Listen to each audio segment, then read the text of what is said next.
Hey guys, tonight we're standing beside an open hotel window on the 6th floor.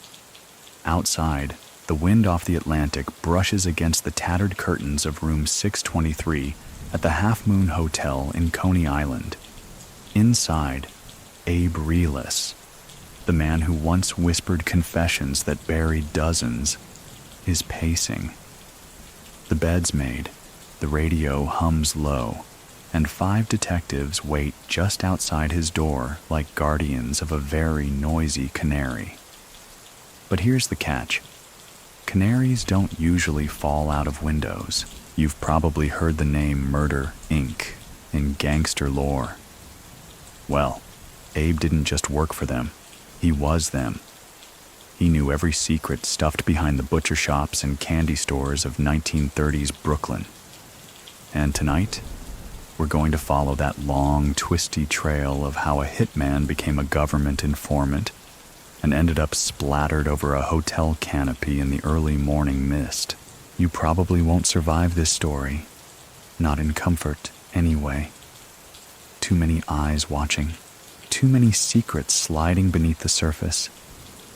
And one wrong word might just earn you a late-night window seat. So, before you get comfortable, take a moment to like the video and subscribe, but only if you genuinely enjoy what I do here. And drop your location and local time in the comments. I love seeing where you're listening from. Now dim the lights, maybe turn on a fan for that soft background hum, and let's ease into tonight's journey together. The room smells faintly of damp plaster and burnt toast. Abe Reles is barefoot, his shoes off, his belt coiled neatly on the desk, and a cigarette dangling between fingers that once held ice picks instead of Lucky Strikes. It's November 12th, 1941, just before dawn. He's been kept under tight police protection for months, but tonight, something feels looser. Not in the room itself, no. His handlers are still nearby, guards stationed outside the door like statues. But something in Abe's eyes has shifted. This isn't a man planning to run. This is a man who might already be gone. In the way a voice leaves the room before the body follows. Reles, born Abraham, has always had a twitch in his bones. Even when he was a kid, stealing candy off pushcarts in Brownsville, he had that look.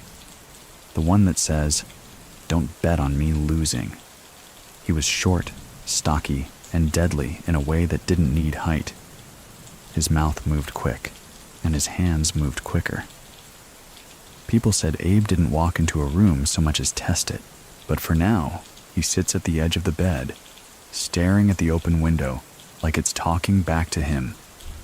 No shoes, no struggle, just a waiting sky. Many people still think that Abe was trying to escape that night, that maybe he was spooked, maybe he'd cracked under pressure. But here's where it gets murky. He was cooperating. Reles had flipped like a circus acrobat. The DA called him the best informant in mob history. He wasn't going to run. He had too much to say. So why would a man with 6 guards, a new identity waiting, and an immunity deal suddenly swan dive into Coney Island air? That's what the newspapers asked anyway. The headlines the next day practically screamed, "The Canary who could sing but couldn't fly." You don't get phrasing like that without someone trying to cover their own tracks. By the time the sun was up, Abe's body was sprawled half across the canopy below his window and half on the sidewalk. His head turned at an angle no living man could hold. His slippers were still beside the bed. One guard said he was in the bathroom. Another said he heard a bump.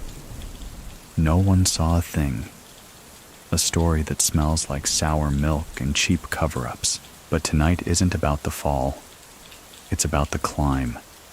The bruised and brutal rise from Brownsville's alleys to the nerve center of Murder, Inc., the cold-blooded syndicate that made the mob more efficient than the U.S. Postal Service. Abe was never just a killer. He was a coordinator, a conductor of death, a walking Rolodex of retribution. His name still echoes in the halls of old courthouses, in mob lore, and in whispered what-ifs among true crime fans. He's not the most famous gangster, but he's probably the one the mob feared most. Because he talked, and if you've ever wondered what happens when a man who knows too much suddenly runs out of time, well, keep the fan running. Because we're about to walk into rooms where the wallpaper remembers screams, and the floorboards hold secrets no vacuum could ever suck up. Abe Reles is waiting. The Half Moon Hotel has more stories than rooms.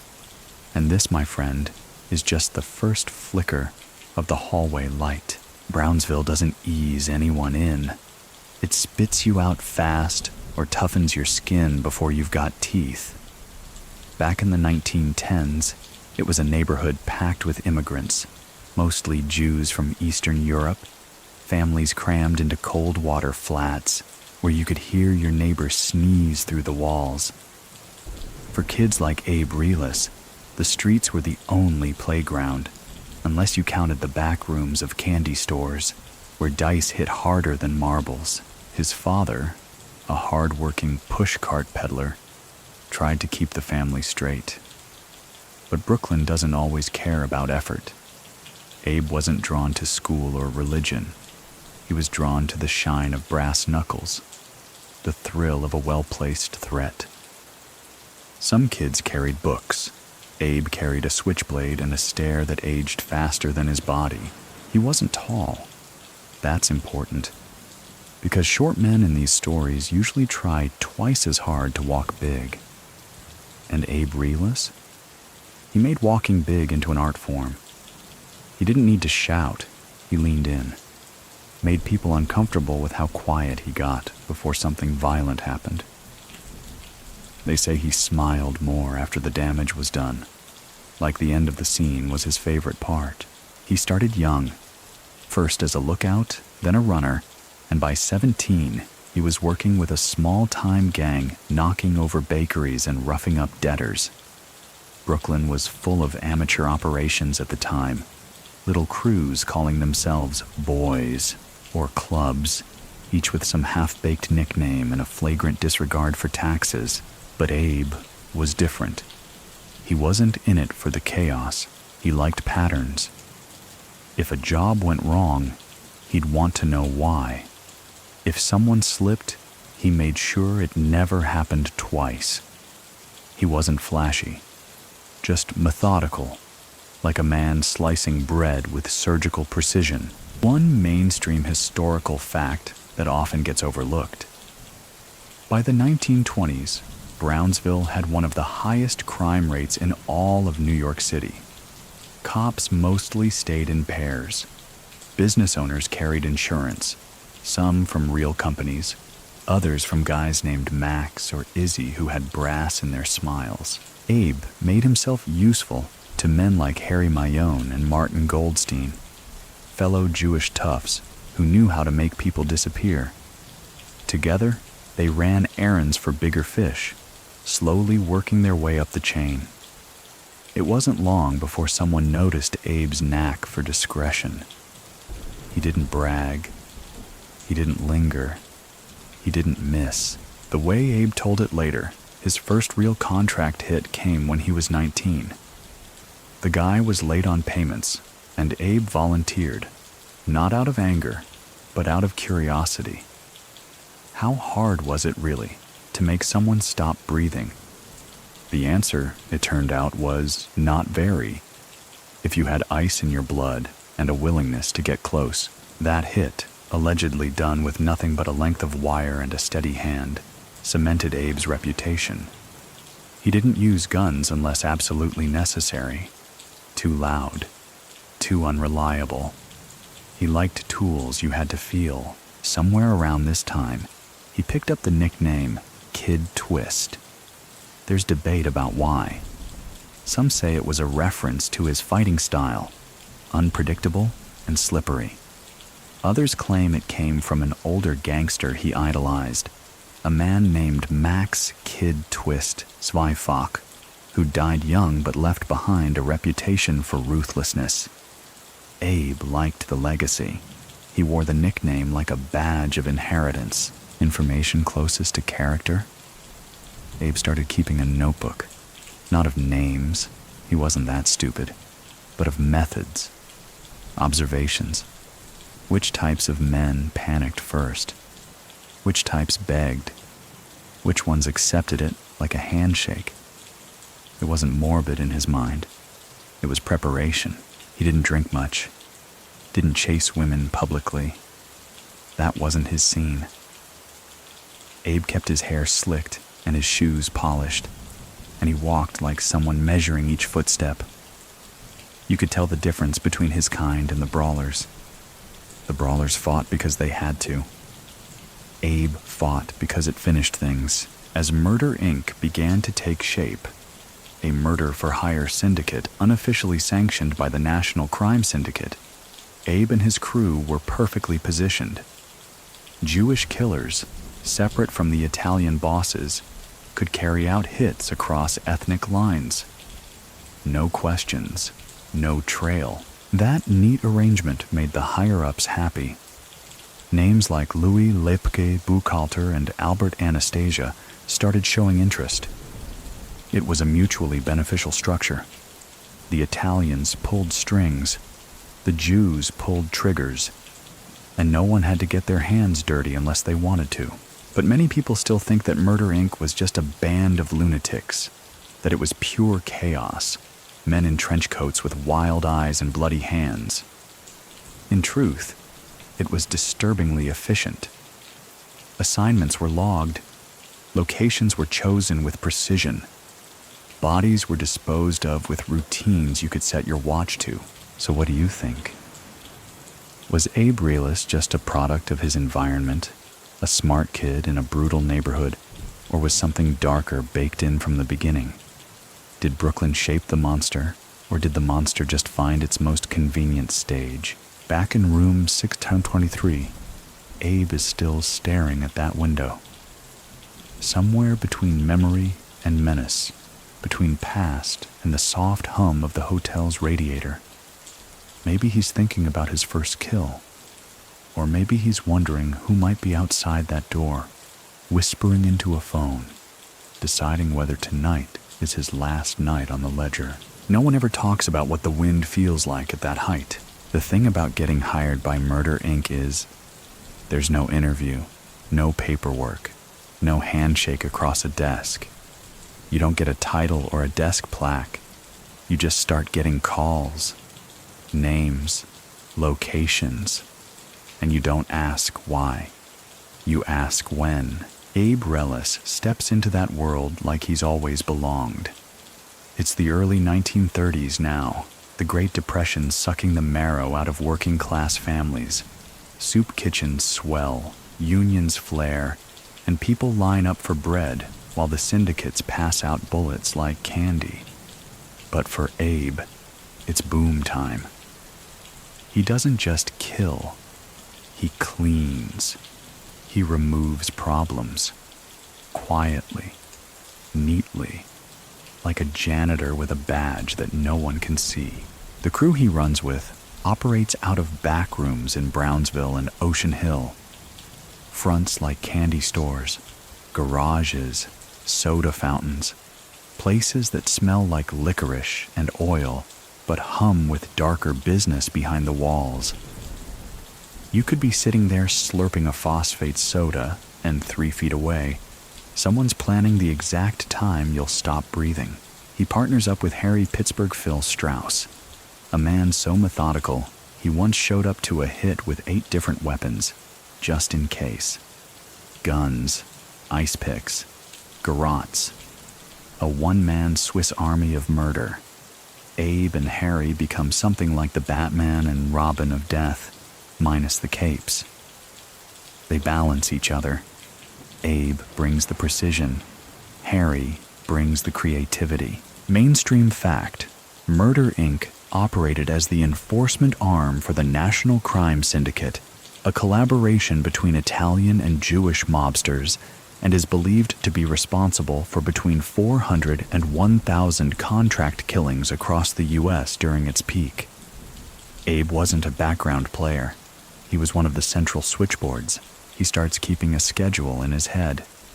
Mondays, someone in Jersey needs silencing. By Thursday, it's a stool pigeon in Manhattan.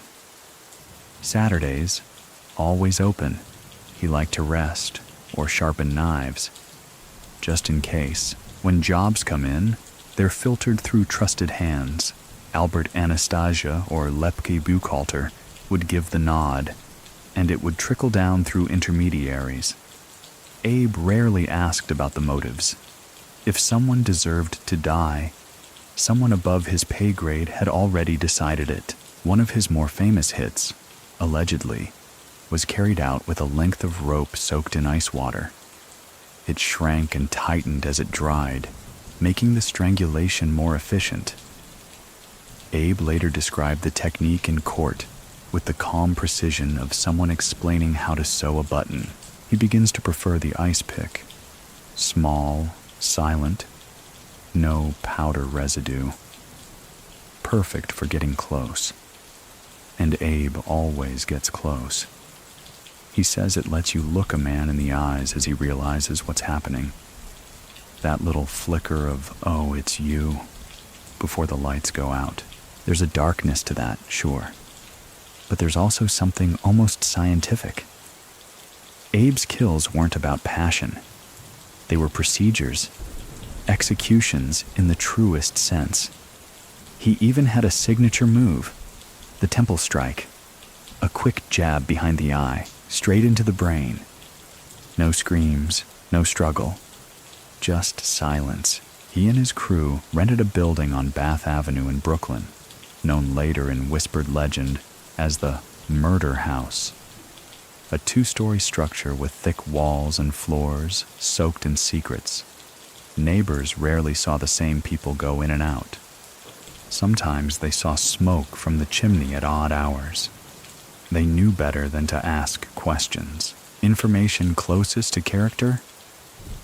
Abe insisted that victims be brought in face down, said it helped him keep emotional distance. He didn't want their eyes getting in the way of business.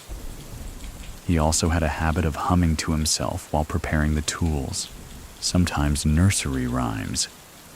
Twisted, sure, but it helped him stay calm, and he was calm. His nerves were steel. During one job, a victim managed to scream mid-attack. Abe simply waited for the noise to stop, then finished the job without missing a beat. The neighbors claimed they thought it was a radio play. Many people still think that Murder, Inc. fell because of police work. It didn't. It fell because Abe talked. Because the one man who held it together, like duct tape on a crumbling wall, finally let go. But we're not there yet. Not even close. For now, Abe's building his resume, and the paychecks are steady. He's earning more in a week than his father ever made in a year. And what's more, he doesn't need the mob's respect. He has something more powerful. Necessity. The bosses need him. There aren't many guys who can do what Abe does without flinching. He dresses sharp, but not loud. You'll never catch him in a yellow suit or flashy rings. He walks like a man trying not to disturb the pavement. And he listens, more than he speaks. You could tell him a dozen secrets and never hear one back. That, more than the blood, is what made him dangerous. So what do you think? Is he just a tool in someone else's hand? Or the hand itself, slipping the blade where it's needed most? Back in room 623, the radiator clicks. Abe's shoulders tense, but only slightly. He's replaying names in his head, not out of guilt, but for accuracy. Because when you've killed for a living, the only thing more important than forgetting is remembering exactly who knew. He stands and walks toward the window again. The lights of Coney Island still flicker beyond the shoreline. He watches. He doesn't blink much. In the hallway, a cop coughs. Abe doesn't flinch. But the fan spins, and the air feels a little colder than it did an hour ago. Abe Reles wasn't the type to advertise violence. He didn't puff out his chest or bark orders in public.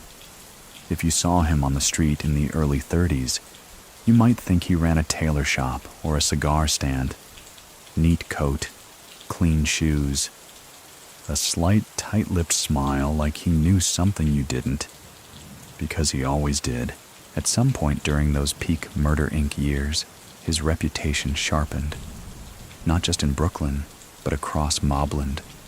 Not because he was loud, but because people stopped showing up after being seen with him. Rumors traveled fast, and the story that stuck best was the one about the pliers. The victim, some poor mid-level collector who'd started skimming off the top, was tied to a chair in a back room off Pitkin Avenue.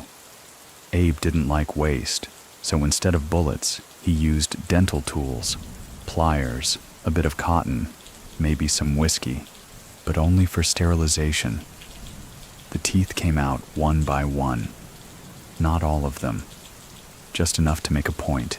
He left the guy breathing, they say. Just breathing less confidently. Murder Inc. was efficient, yes, but also performative when needed. Not every job required death. Some required fear. Lasting, tremor-inducing fear.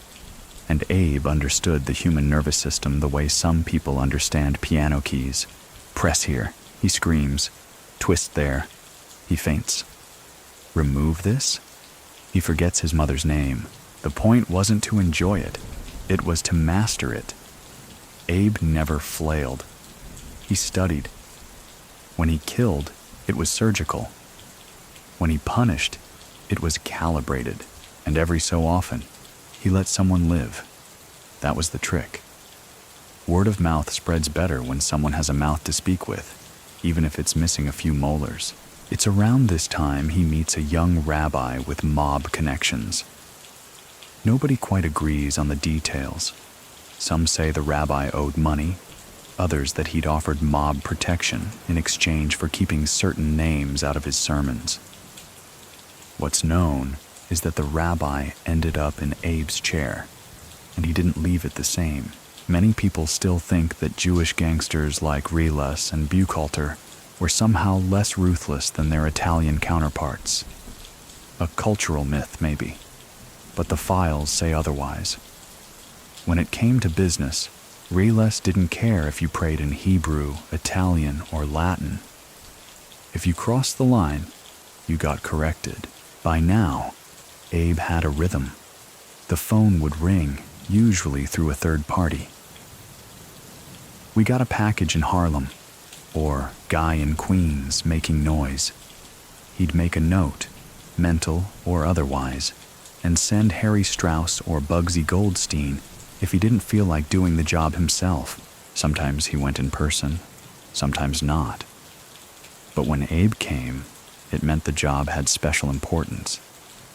Maybe the guy was smart, maybe he was slippery, or maybe, just maybe, Abe wanted to see for himself what fear looked like up close. Information closest to character? Abe kept a silver cigarette case in his coat. He never let anyone else touch it. It wasn't for the cigarettes. It was a keepsake, engraved on the inside with a date no one could ever quite place. He'd open it before every job, not as ritual, more like calibration. A reset. He wasn't superstitious, but he was structured. He believed in systems, efficiency, tools that worked. Guns jam. Ice picks don't. Friends talk. Corpses never do. He started mentoring younger killers. Not officially, of course, but they gravitated to him. Kid Twist, they called him. Not just because of the old gangster's name, but because he always had a twist. A backup plan, a second escape route, a surprise they never saw coming. He even began experimenting with disguises. maintenance uniforms, baker's whites. Once, allegedly, he posed as a rabbi to slip into a synagogue mid-service, only to pull a man outside by his collar and drive him straight to a shallow grave outside Yonkers. No one remembers the sermon that day, but they remember the silence that followed. Mainstream fact. In 1935, the press began quietly circulating rumors of a shadowy group behind dozens of unsolved gangland killings. The name Murder, Inc. wasn't used officially yet, but NYPD detectives had already started pinning patterns. Same neighborhoods, same tools, same lack of witnesses. But Abe? He wasn't worried. He was protected by Lepke Buchalter, by Albert Anastasia, by the very architecture of the syndicate. If he stayed in his lane, he could keep killing forever. So what do you think? Does loyalty justify the blood? Or does loyalty end the moment you sharpen your knife for someone else's war? Back at the Half Moon Hotel, the heater lets out a sigh. Abe takes a drag from a cigarette, eyes narrowed at the carpet. There's still that open window behind him. Still the sea air. Still 6 armed guards outside his door, 2 supposedly awake, 4 supposedly off duty, all being paid for protection no one can guarantee. Reles doesn't sleep much anymore, not since he flipped. But we're not there yet.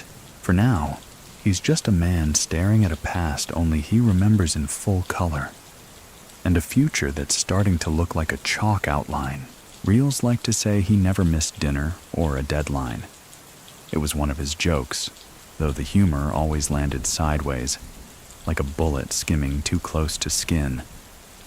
In the Murder, Inc. ecosystem, that made him dependable, something rare in a profession where most men couldn't plan further than their next breath. Abe was different. He operated on time, on schedule, and on code. Not the street code of honor and brotherhood. No, Abe ran on the ledger, who owed, who paid, and who would never get another chance to be late. By now, Abe had earned the respect of Louis Lepke Buchalter, arguably one of the most powerful Jewish mobsters in the country, and a man whose silence could drown an entire courtroom. Lepke ran labor rackets, shook hands with teamsters, and trembled the spines of anyone who dared to organize without a fee. And when things got messy, Lepke called Abe. If Lepke needed someone to disappear without a ripple, Reles delivered. He was part surgeon, part undertaker, part logistics officer. He didn't enjoy the blood, not in the poetic sense, but he enjoyed being useful. The way a man with no college degree might take pride in building a machine that never breaks. One mainstream fact: Lepke's influence extended well beyond New York. He had his claws in labor unions from Chicago to Los Angeles. And wherever those claws scraped resistance, Reles and his crew were the sandpaper smoothing it all out. But even efficiency breeds friction. And for Abe, the friction came in the form of hierarchy. The further up he climbed, the more he saw. The careless way bosses gave orders, the greed buried beneath the smiles, the hypocrisy. They told him loyalty mattered, then tossed men to the wind when the feds came sniffing. Reles was many things, but naive wasn't one of them. There's a hit in 1937 that starts to cement his signature style. The target, a man named Max Rubin, suspected of working with law enforcement. A snitch, the worst kind of cancer in their world. Abe insists on doing it himself. Information closest to character. Before the job, Abe takes a bath. Not just any bath. He lingers, soaks, shaves, and lays out a clean undershirt. It's not vanity. It's control. He believes in being mentally and physically clean before dirty work.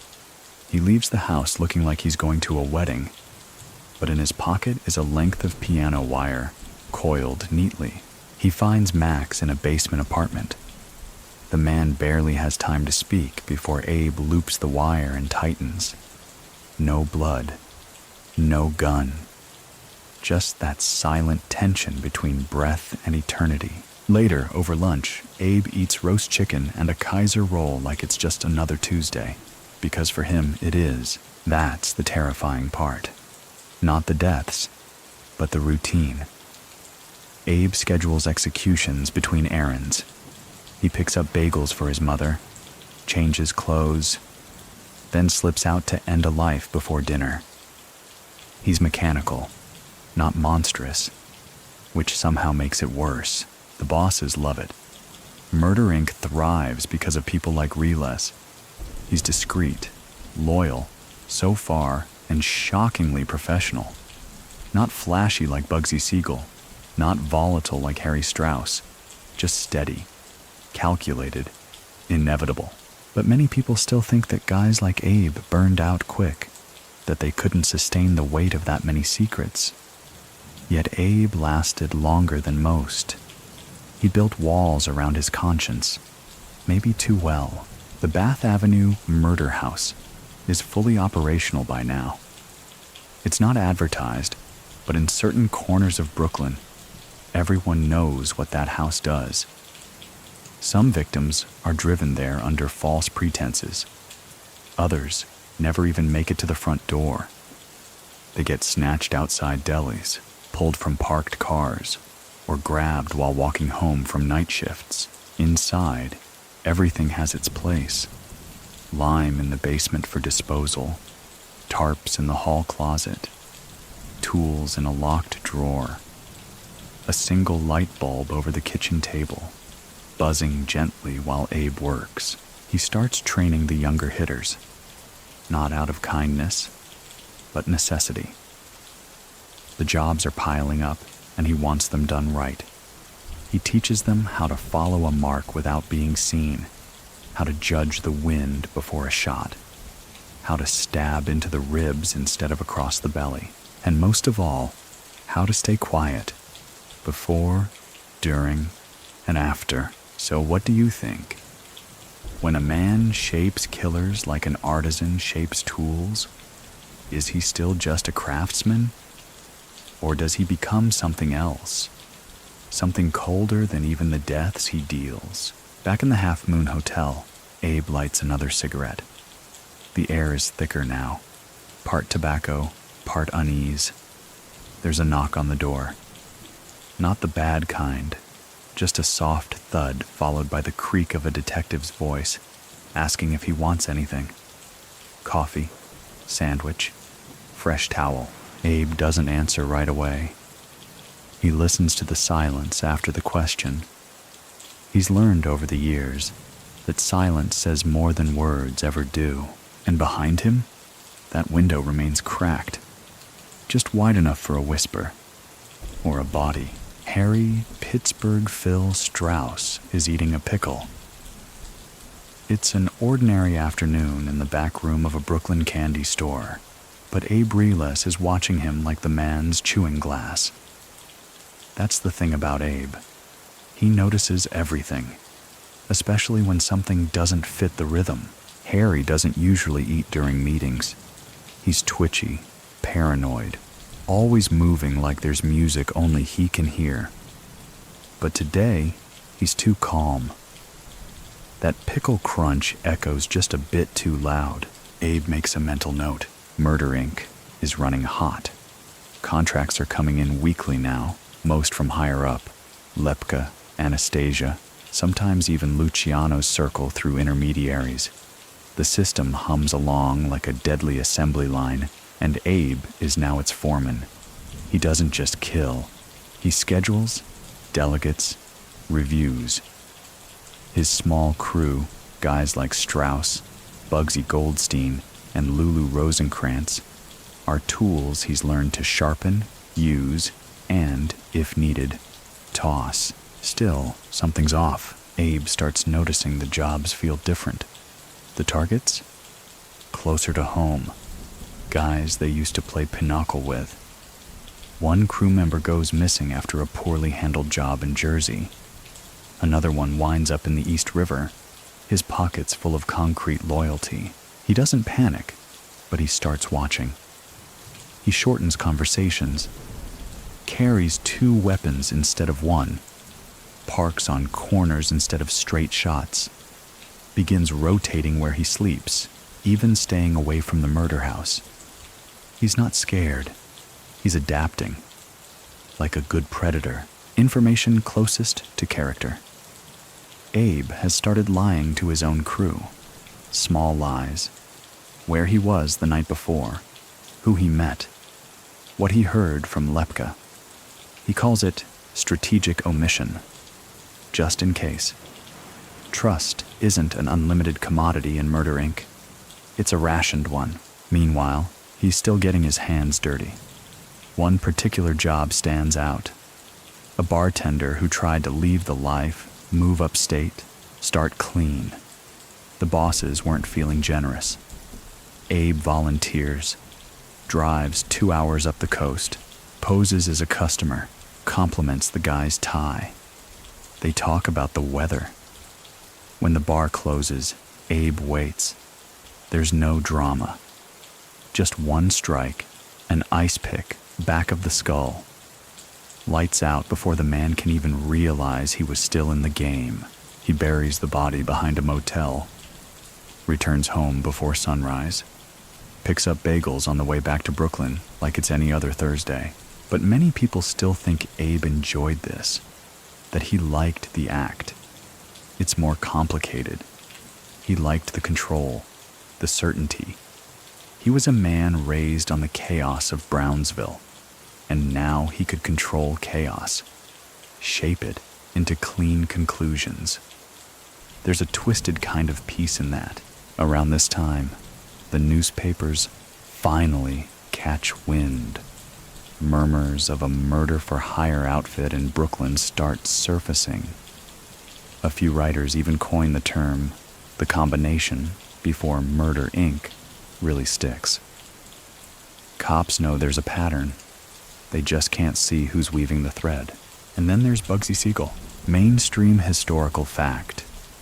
Bugsy Siegel, flamboyant and charismatic, was a key player in the national syndicate, closely tied to Meyer Lansky and Lucky Luciano.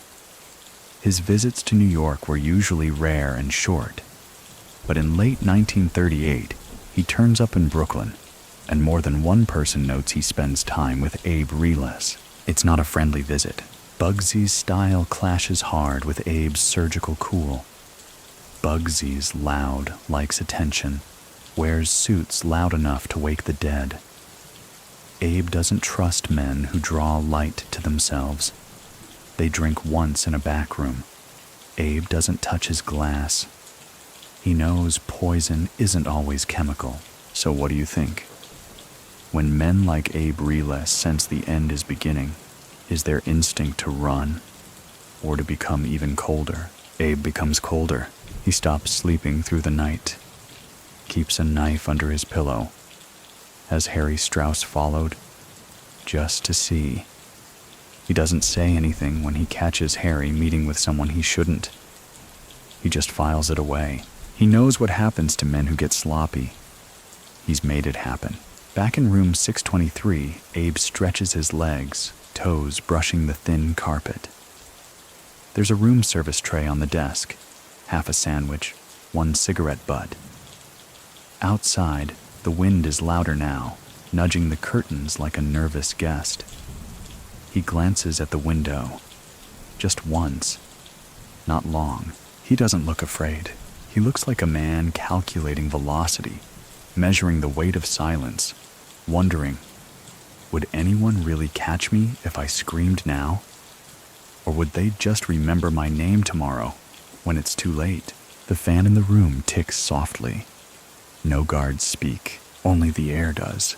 The phone rings at an odd hour. Too late for business, too early for emergencies.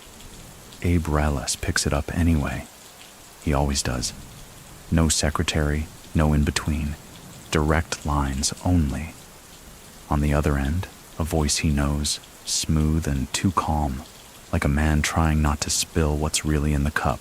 There's a job, A man in Jersey has been talking to the wrong kind of cops.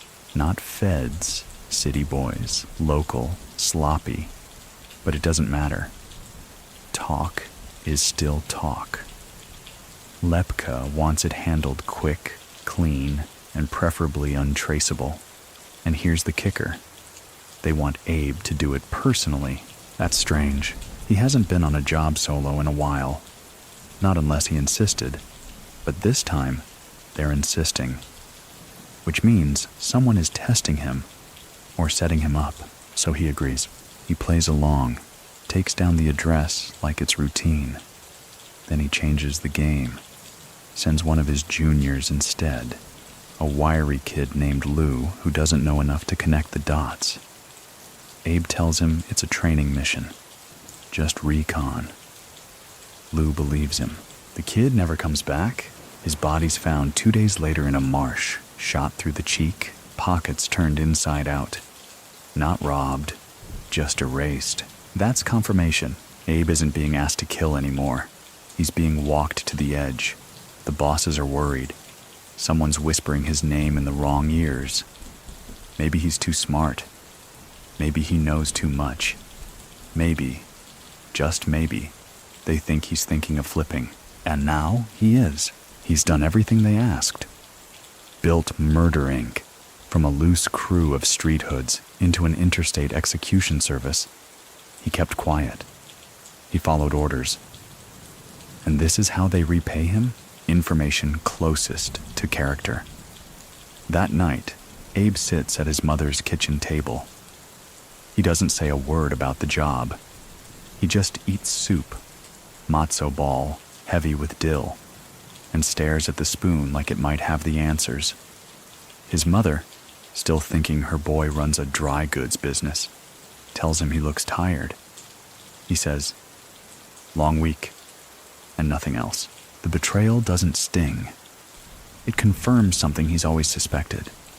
In this life, loyalty is a stage costume.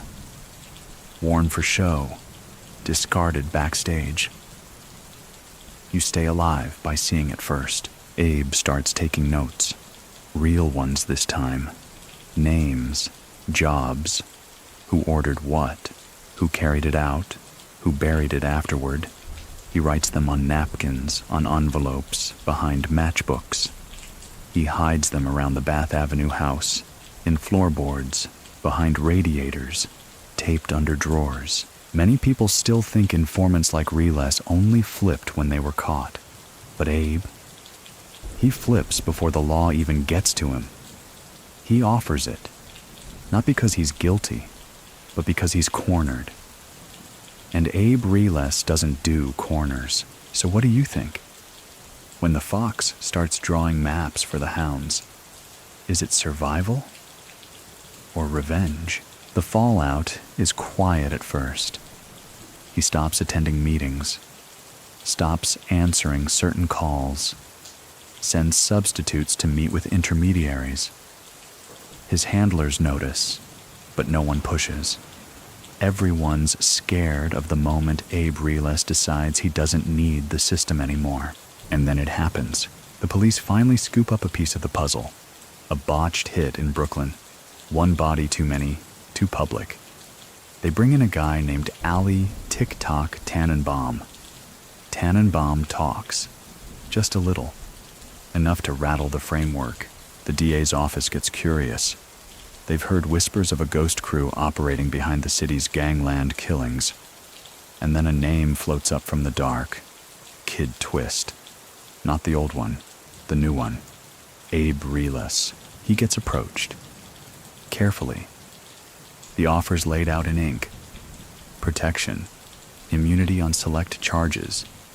A reduced sentence if he testifies. Abe doesn't answer right away. He goes home, eats dinner alone, takes a bath, shaves, trims his fingernails. Then he burns a small stack of papers. Only the ones not worth saving. Then he picks up the phone and calls the DA's office. "Let's talk," he says. And just like that, Murder Inc. begins to bleed. Back in room 623, he remembers that night. The ring of the phone. The silence afterward. The deal made in a single breath. He shifts in his chair. His legs ache more these days. He hasn't been outside in weeks, not without armed men behind him. The fan overhead spins lazily. There's no breeze, but the curtains still move. Or maybe it's not the curtains. Maybe it's the future. The first time Abe Reles sits across from the district attorney, he doesn't blink once. Not because he's trying to act tough, but because he's sorting the room, the furniture, the exit, the eyes on him, the ones that matter and the ones that don't. It's not paranoia if people really are watching you with hopes you'll disappear. The DA thinks he's in control. He leans forward, pushes over a cigarette and says, "Let's start with the small stuff." Abe doesn't take the cigarette. He doesn't deal in small stuff. Instead, he drops a name, then another, then another. The DA blinks more in 10 minutes than Abe has in the past hour. Abe doesn't ramble. He recites the dates, the addresses, who rode in which car, what make the car was, where they parked, which diner they stopped at, what they ordered, and where the body ended up. The prosecutors don't just listen, they sweat, because they're sitting across from a man who isn't guessing. He knows, and so begins the unraveling. The term singing doesn't quite fit. What Abe Reles does is more like conducting. He doesn't just name names. He draws blueprints, organizational charts, chains of command. He maps out Murder, Inc. like it's a family tree built on coffins. Mainstream fact.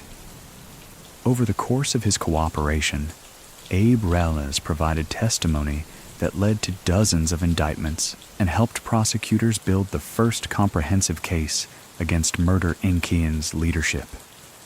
His words would eventually send Louis Lepke Buchhalter to the electric chair, the first American mob boss ever executed by the federal government. But it's not just Lepke he gives up. Abe peels back the entire syndicate like layers of a rotten onion. Names come tumbling out. Harry Strauss, Martin Goldstein, Bugsy Goldstein, Frank Abendondo, the Shapiro brothers. It's like watching a dam collapse in slow motion. Each name is another crack, information closest to character. He never raises his voice in court. When he takes the stand, he speaks softly, almost politely, like he's describing the weather, not the deaths. Yes, I was present. Yes, I helped dispose of the body. Yes, that was the method used. Jurors lean forward. Reporters scribble. And Abe keeps going, page after mental page. But many people still think Abe flipped out of fear. Maybe. But the way he delivers the information? It doesn't sound afraid. It sounds like a man correcting the record. Like someone who's spent his life listening and now, finally, has the floor. Of course, he's not stupid. He knows what he's doing, paints a target on his back bigger than any he's ever given someone else. That's why they move him. He becomes one of the most closely guarded witnesses in the country. The state gives him custodial protection, which sounds fancy, but really just means 6 NYPD officers babysitting him in a locked hotel room with a view. The Half Moon Hotel in Coney Island becomes his cage. They choose it for its isolation and easy access to courts in Brooklyn. Room 623. High floor, sea breeze, the fan overhead always running. Ironically, it's the nicest place Abe stayed in for years. He doesn't complain.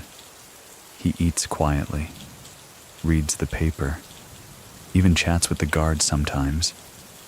Nothing deep, just sports scores and bad coffee. But when the room gets quiet, you can almost hear him counting the days.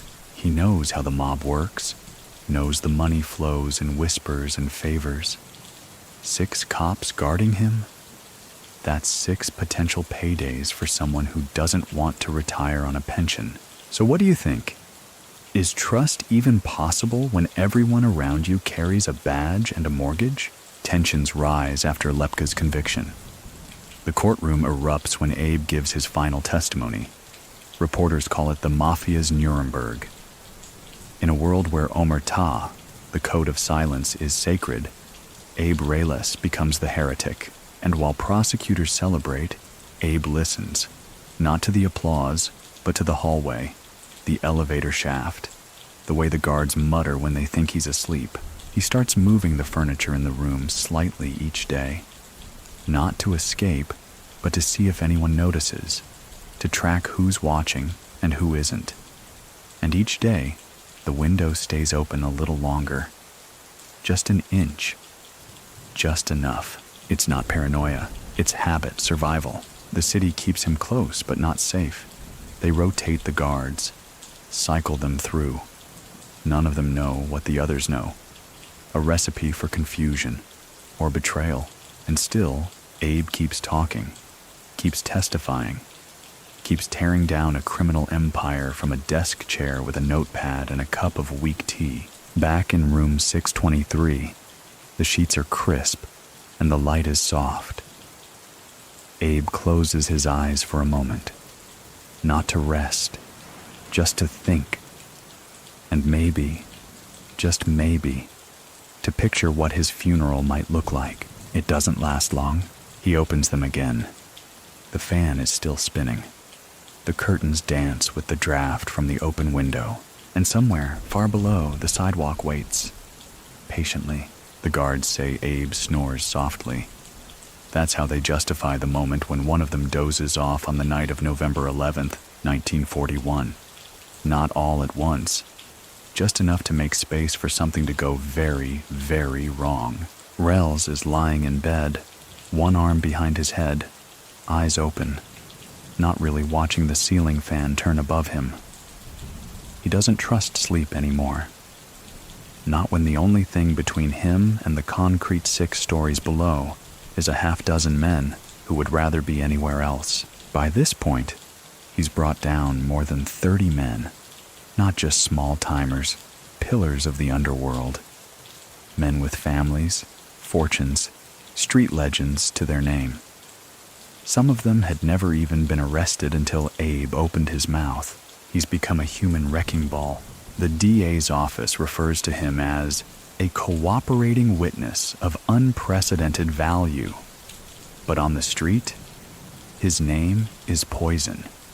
Even speaking it aloud makes other men look over their shoulders. Information closest to character. Abe hasn't asked for anything fancy since being placed in protective custody. No special meals, no books, not even visitors. Just cigarettes and the newspaper. A man who used to walk entire boroughs now paces 12 feet between a radiator and a dresser. And he never complains. On the outside, more trials are approaching. More names about to be read into public record.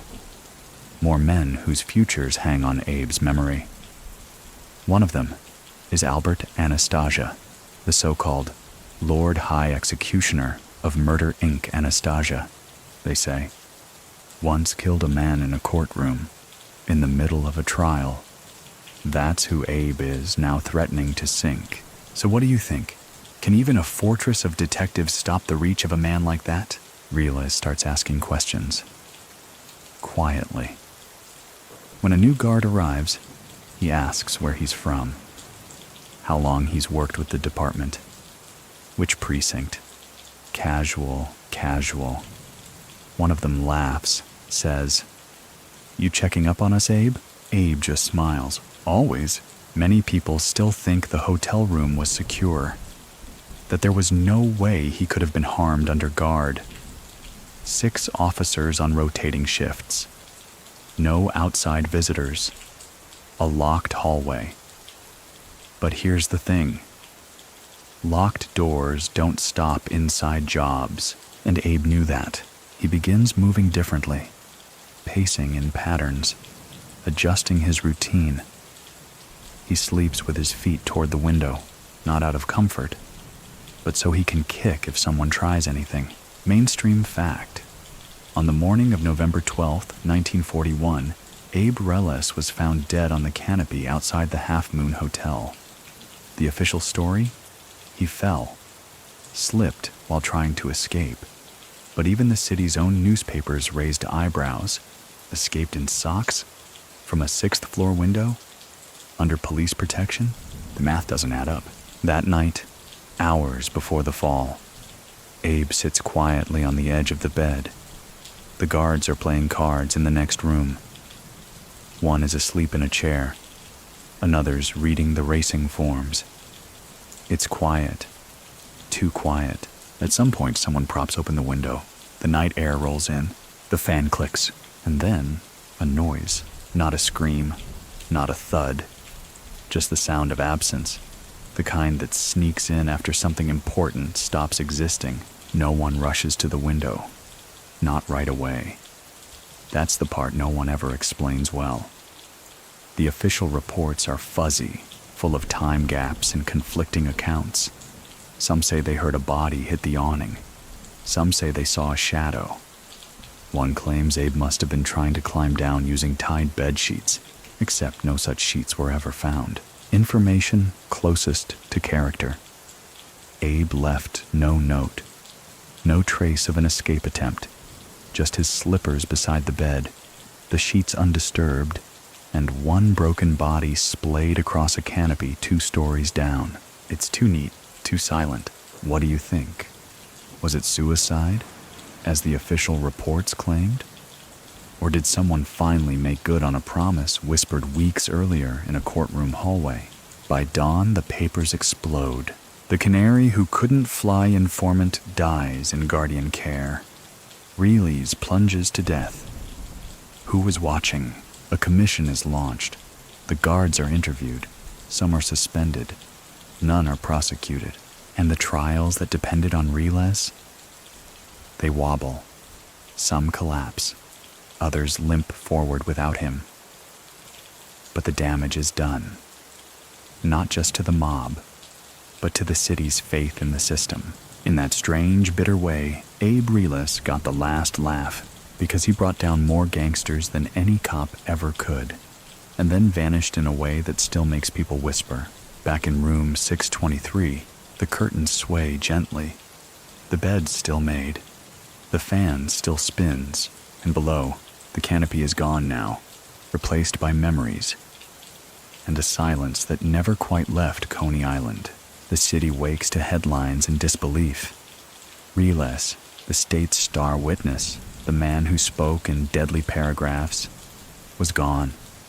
Not relocated, not retired, just dropped. Literally, officials scramble. Cameras flash outside the Half Moon Hotel. Newsboys shout versions of the truth that don't quite match. One headline reads, "Informant falls from police custody." Another, "Was it murder or just murder ings?" The narrative splits like glass under pressure. Some say he tried to escape, tying sheets together like a cartoon fugitive. Others say he slipped while smoking at the window. The more cynical ones don't say anything at all. They just look at the number of people Abe had testified against and nod grimly, as if a man like that was never meant to grow old anyway. Behind closed doors, the DA's office is fuming. They don't say it aloud, but everyone knows. They needed Abe Reles alive. He was supposed to testify in at least 3 more major trials, including one that had Albert Anastasia's name floating near the top of the file. Without Abe, the prosecutions lose their spine. The timing, too perfect. Many people still think it was a simple accident, that maybe Abe was overwhelmed, maybe trying to climb down, maybe, just maybe, he slipped. But let's run the numbers again. He was in his socks. No rope, no note. 6 detectives on shift, and a window that, by all accounts, only opened chest high and outward, requiring a pretty creative contortion just to fall through. The NYPD releases a brief statement expressing regret. They call it a tragedy. The guards say they were momentarily distracted. Some reports even suggest he had been showing off by leaning out the window for fresh air. But even the public isn't buying it. Mainstream fact. Years later, court records revealed that some of the officers guarding Reles had unexplained financial transactions and inconsistent testimonies. No charges were ever brought, and no one in law enforcement was officially found responsible for negligence or conspiracy. The file quietly closed with the label, "Unresolved Accidental Death, Information Closest to Character." Abe once told a young hitman, "If they want you gone, they won't send a man with a gun. They'll send a man with a smile and keys to your room." That wasn't paranoia. It was foresight. So what do you think? Was his fall justice, betrayal, or the final cleanup in a long chain of dirty business? At the funeral, if you can call it that, only a handful show. The state doesn't exactly trumpet its involvement. No headstone, no plaque. Just a quiet burial in a cemetery most mobsters wouldn't dare enter. His grave is barely marked. The paper calls it the final silence of a man who made too much noise. But even in death, Abe leaves a scar. The mob is rattled. If someone like Reles could be taken out under police guard, no one is safe. Whispers start to multiply like cockroaches in the cracks of Brooklyn tenements. Trust, already fragile, evaporates. Men stop meeting face to face. Favors get slow. Friends turn into ghosts. And for the justice system, it's a blow that echoes. Prosecutors shift their strategy. They stop depending on one star witness. Start building cases like brick walls. Slow, layered, less reliant on memory. Abe was the warning. His testimony, though incomplete, still leads to convictions. Some of his statements had already been used to secure guilty verdicts. Others become footnotes, unused, unprovable. Names that got away. Years later, when historians dig through the court archives, they find his transcripts. Crisp, precise, no embellishment. Just a man narrating violence like he's listing grocery items. Each confession calmly destroying a career, a life, a name once feared in 5 boroughs. He'd rewritten the story of Murder, Inc., not as a myth, but as a process, a spreadsheet of blood. And then he was gone. Back at the Half Moon Hotel, the room eventually reopens. New guests check in, none the wiser. Room 623 becomes just another stop on the seaside escape route. The staff doesn't mention the fall. But sometimes, when the window creaks, the housekeepers still pause, just for a second, because Coney Island never forgets. By the time the dust settles, the body count has stopped growing, but the questions haven't. Abe Reles may be 6 feet under, but his voice still echoes in courtrooms, precinct basements, and whispered conversations between men who now check every mirror twice before speaking. He never got to testify against Albert Anastasia. That trial evaporated without him. And in the mob, that was the moment when fear became opportunity again. Without Reles, the prosecution's blade lost its sharpest edge. Anastasia walks, the Lord High Executioner, the man whose name sent chills down both criminal and cop spines, lives to see another few years of unshaken power. He'll eventually meet a different fate. Barbershop, daylight, bullets. But that's another bedtime story. Abe's chapter in that tale was ripped out just before the climax. Still, the work Abe did before his fall leaves bruises. Several Murder, Inc. lieutenants are executed. Others get life sentences. A few disappear entirely, possibly helped along by enemies or friends too nervous to let them live. The Bath Avenue murder house is quietly abandoned. It never officially appears in any property records connected to criminal activity, but locals cross the street when passing by, even decades later. Information closest to character. Before he died, Abe had compiled a small personal list, not the hit list kind, just names scribbled in pencil. Men who hadn't paid him back, some who had tried, some who had failed. He kept it folded into the lining of his coat. When they recovered his body, the list was gone. The guards claimed they never saw it. Many people still think Abe was a rat. And fair, he did talk, but not like a coward, not for free, not for fun. He testified because the people above him had decided he was expendable.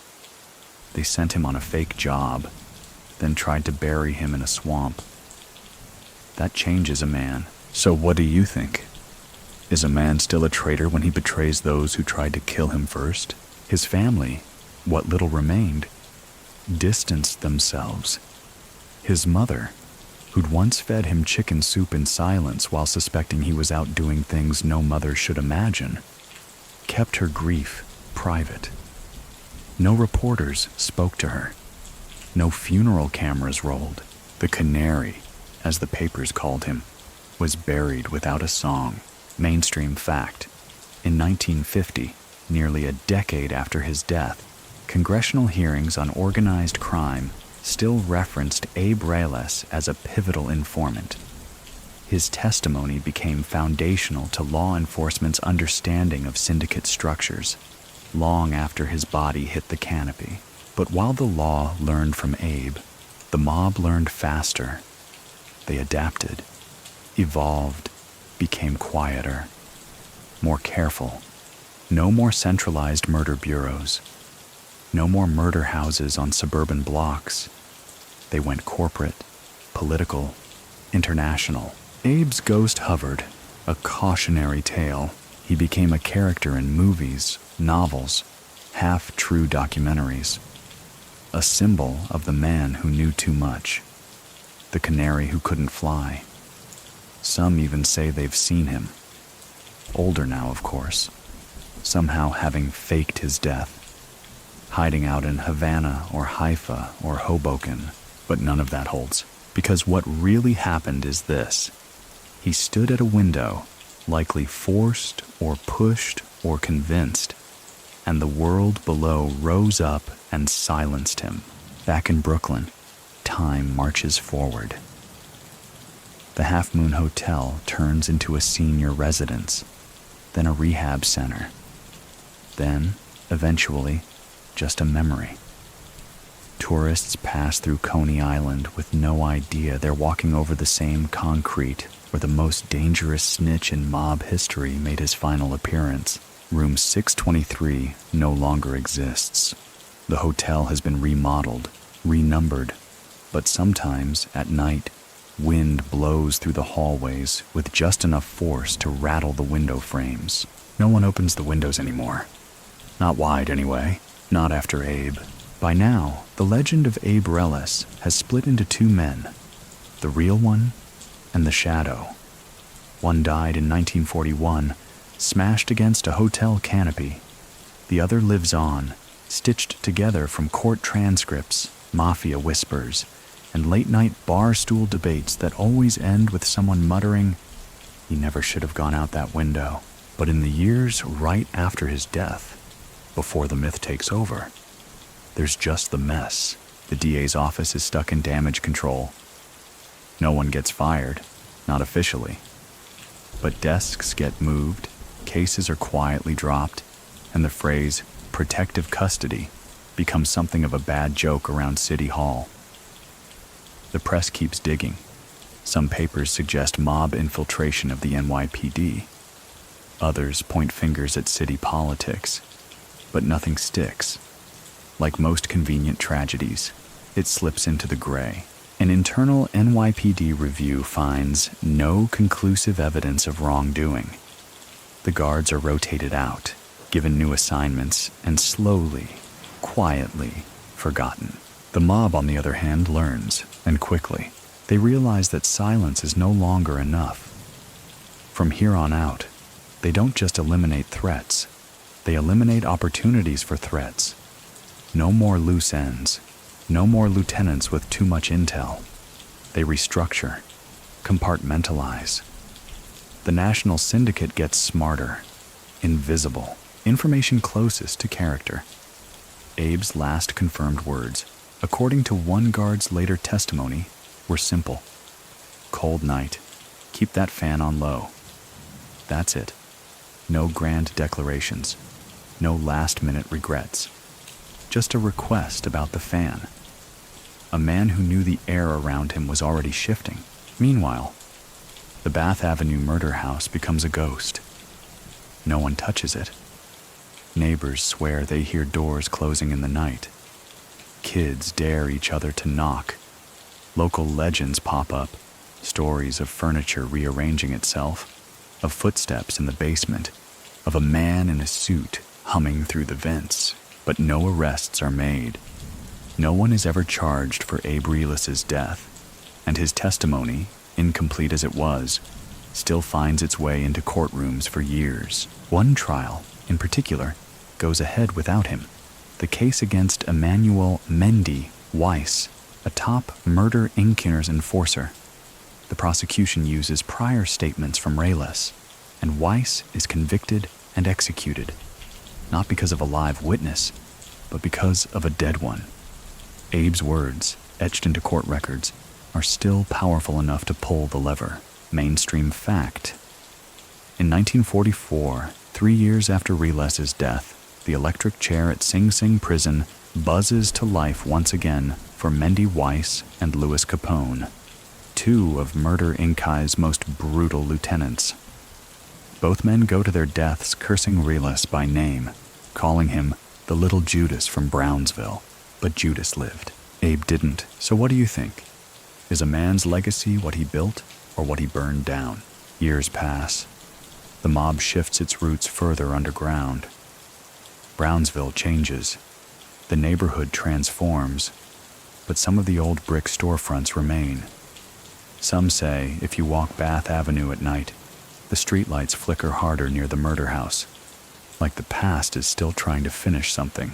Abe's grave, small and mostly unvisited, never grows flowers, but every once in a while, someone leaves a stone. Not many, not every year, just enough to say, we remember. His name stops showing up in newspapers, but he starts to appear in stories. Fictionalized, recast. The killer who turned, the rat who fell, the kid from Brooklyn who learned too much and trusted too late. Information closest to character. Abe never told anyone where he wanted to be buried. He didn't leave instructions. No final wishes. Just one man who walked the edge for too long, and in the end, probably knew exactly what was coming. Because when you spend your life pushing men out of metaphorical windows, eventually, the wind changes direction. Back at the Half Moon, what's left of it, room 623 doesn't exist anymore. The walls have been torn down, remodeled, forgotten. But sometimes, in winter, the salt air rolls in sharp from the ocean, and if the fan's spinning just right and the hallway's just quiet enough, you might hear something rattle. Not a ghost, not a warning, just a name echoing. Reles. In the years that followed, Abe Reles became something strange, a cautionary tale with no clean moral. Not a villain, not a hero, just a man who moved bodies for a living, then tried to save his own by talking. For a while, law enforcement used his name like a warning shot. Talk now, or end up like Reles. But even they said it with a kind of double take, because the lesson wasn't about justice. It was about the cost of knowing too much. By the 1950s, Murder Inc. had mostly unraveled.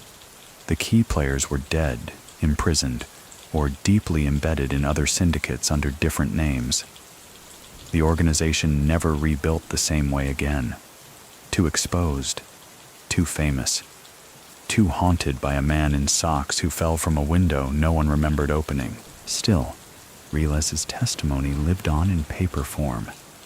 Prosecutors kept his transcripts in drawers. FBI trainers studied his patterns of recall. He was, in many ways, the first organized snitch. Not a desperate man, not a drunk or a junkie, but someone with a memory like a library and a delivery like a bored accountant. That unnerved people. His calm made the crimes real. Mainstream fact: FBI files on Abe Reles were still being referenced internally in the late 1960s, particularly during cases involving contract killings and inter-ethnic mob operations. His breakdown of the mob's internal hierarchy remained one of the most detailed first-hand accounts ever given by an insider at that level. Information closest to character.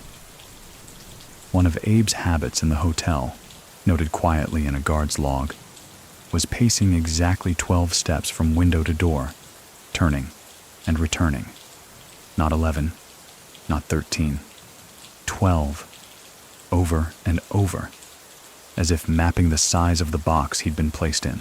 And while the law used his words, the streets tried to erase him. You won't find murals of Abe Reles in Brooklyn. No street names, no plaques, not even among those who quietly admired his nerve. Because in mob culture, betrayal outlives everything. You can bury bodies, but not disloyalty. Still, people talk. A few old-timers, leaning on canes outside Coney Island fish shops, swear they once saw Abe after the fall. Wasn't dead, one says, just vanished, like the smart ones do. They say it like a ghost story, a little too confidently, like they want it to be true.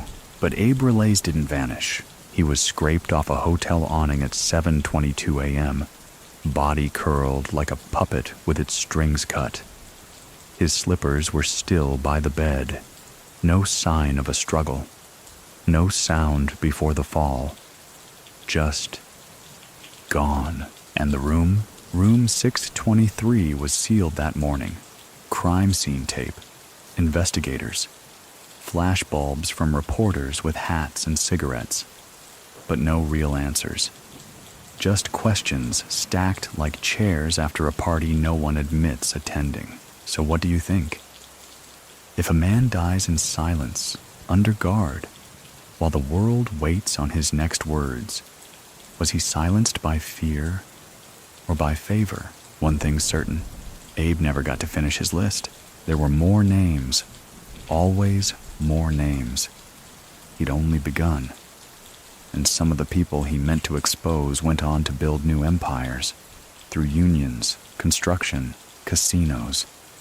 Their names cleaned, their legacies polished, while Abe's was tucked beneath hotel dust and bad jokes about flightless canaries. The Half Moon eventually fell into disrepair. By the 1970s, the once proud seaside hotel had become a withering echo of itself. The windows were boarded up.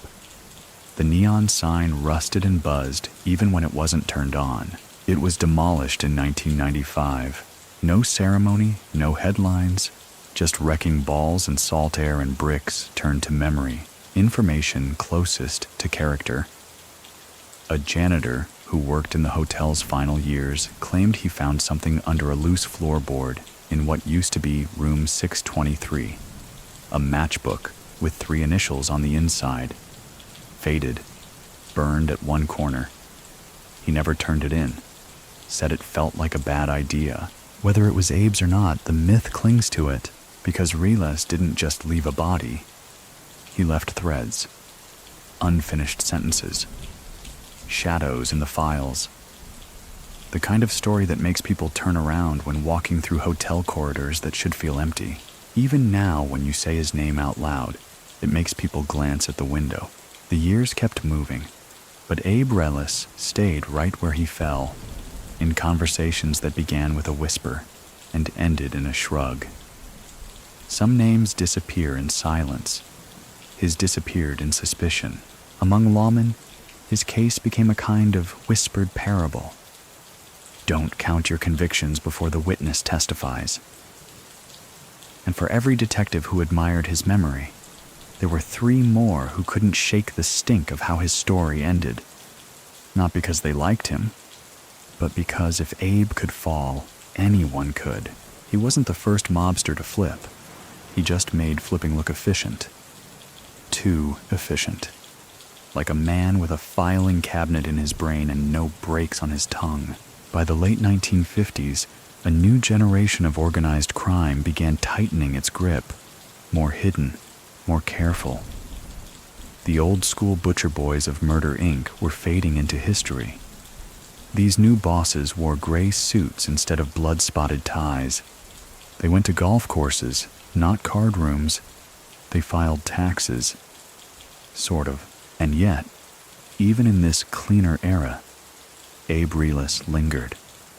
Because every hitman with an uneasy conscience, every enforcer carrying too much knowledge, every foot soldier wondering if their boss would toss them aside like old newspaper, they all remembered Abe. Mainstream fact. When the U.S. Senate held the Kefauver hearings in the early 1950s, broadcast live across America, Reles' testimony from a decade earlier was used as a foundational roadmap. Without him, the Senate's line of questioning would have lacked the very structure of how contract murder operated in the early syndicates. But even that public nod didn't rehabilitate his image. To the mob, he was the ultimate traitor. A man who not only talked, but talked well. And to the justice system, he was a necessary evil, a blade they used until the handle became too hot to hold. Information closest to character. A court clerk who transcribed some of Abe's testimony once said he never had to correct Reles for rambling. He spoke like a teacher, quiet, exact, and without hesitation, like he'd rehearsed it all in his head for years. When asked if Reles ever seemed nervous, the clerk replied, "Only when someone opened a window." It's a strange legacy, to be both a destroyer of men and a footnote in a forgotten courtroom. But Reles, for all his murders, was never meant for permanence. He wasn't a boss. He wasn't even a strategist. He was a system, a man who turned blood into bullet points. So what do you think? Can a killer be remembered more for what he said than what he did? He never got a book deal, never lived to write a memoir. No prison interviews, no repentant letters, no deathbed confession. Just 6 stories of air and a fall that still feels like it hasn't ended. In Brooklyn, the younger wise guys stopped mentioning his name. It wasn't banned, just bad luck. Say it out loud, and suddenly people wondered what you knew, or what you might say if given the chance. Even his enemies stopped celebrating his death. Because if Abe could be taken out like that, inside a locked room, under guard, what did that say about them? Information closest to character. His widow, who remarried and moved out west, was once asked by a reporter in the 1960s whether she believed Abe had jumped or been pushed. She closed the door without a word. But in the police report, she'd once written, "My husband knew how to leave a room. He would never have gone out the window." The city itself erased him quietly. The murder files were boxed, sent to archives.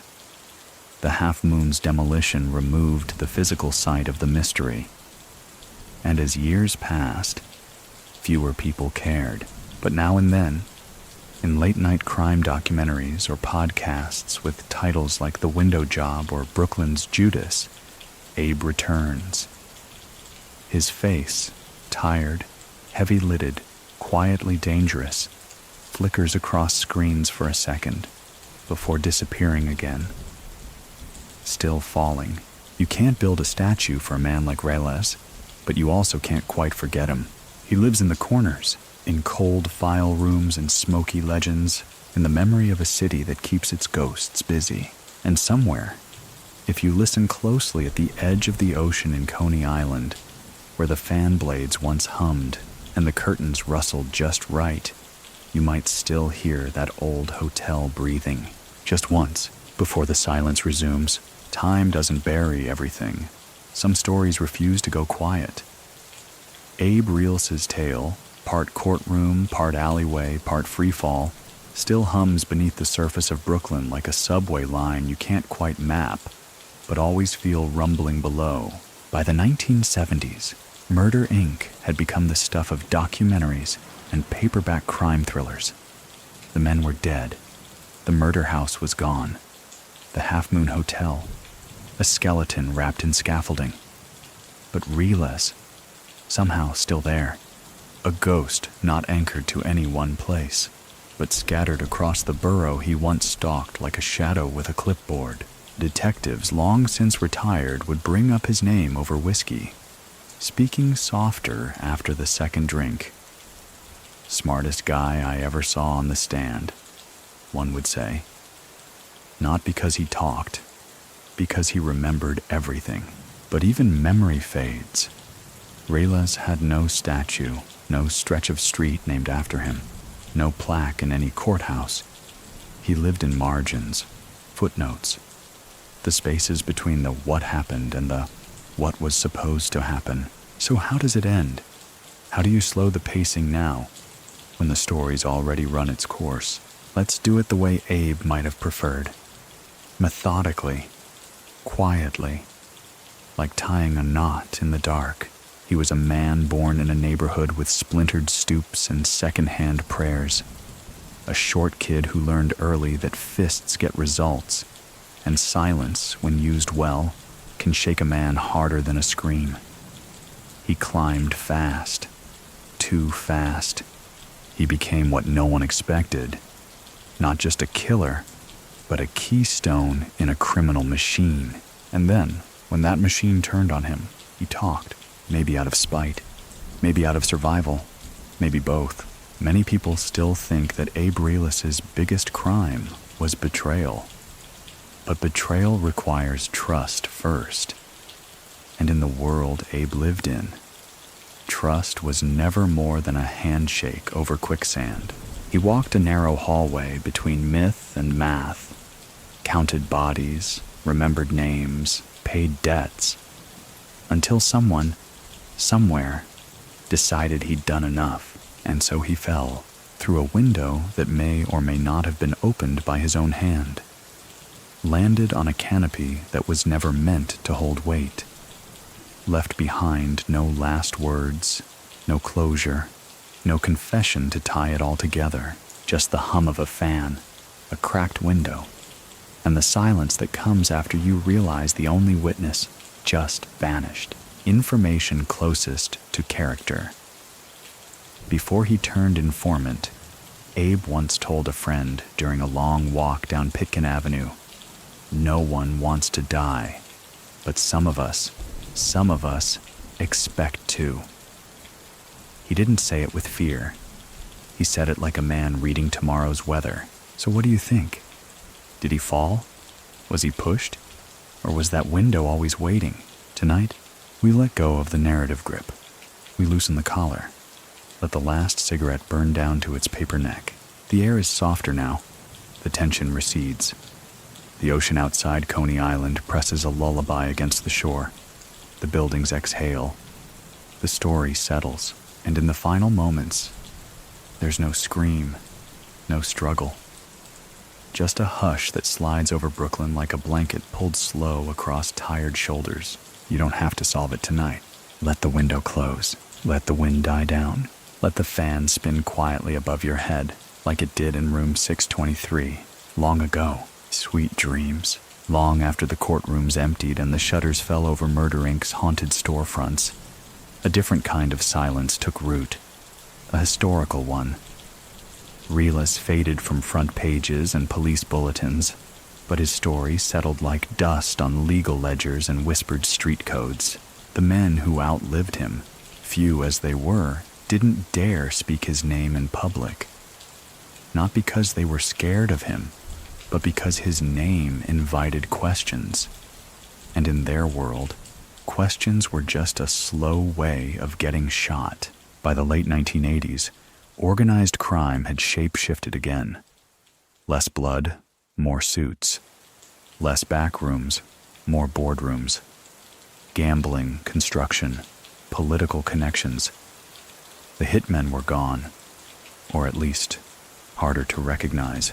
But even then, Abe was still useful. Young investigators studying the old families used his transcripts as templates. His words, cold and clean, helped them see the structure, the flow of orders, the why behind the when. One FBI instructor famously said during a training seminar, "You want to understand syndicate logic? Don't read the fiction. Read what Reles said." He didn't tell stories. He filed incident reports, information closest to character. One court transcriber wrote in a margin, "Reles never used adjectives unless necessary, nouns and verbs. He made murder sound like office memos." That stuck, because it wasn't drama that made him dangerous. It was detail. He remembered everything. The way a man tapped his fingers before pulling a knife. The last sandwich a victim ordered. The number of stairs up to a third-floor apartment where someone was waiting to die. That level of recall was terrifying, because it meant Abe didn't just act. He recorded, silently, all the time. Many people still think he was just a thug who got lucky with immunity. But there's a reason prosecutors called him the most valuable informant they'd ever had. It wasn't what he confessed to. It was what he could prove about others. So, what do you think? Can a man who memorized murder ever be considered anything but a weapon? And if so, who really pulled the trigger when he fell? The window by now is lore. Half Moon Hotel became a parking lot. Later, a complex. Tourists take photos near the boardwalk, not knowing that just feet away, the air once tasted like betrayal and sea salt mixed. Some say if you stand by the old site and listen close, you'll hear the wind push against something missing. A window that isn't there. Curtains that don't move. An old fan humming inside your head.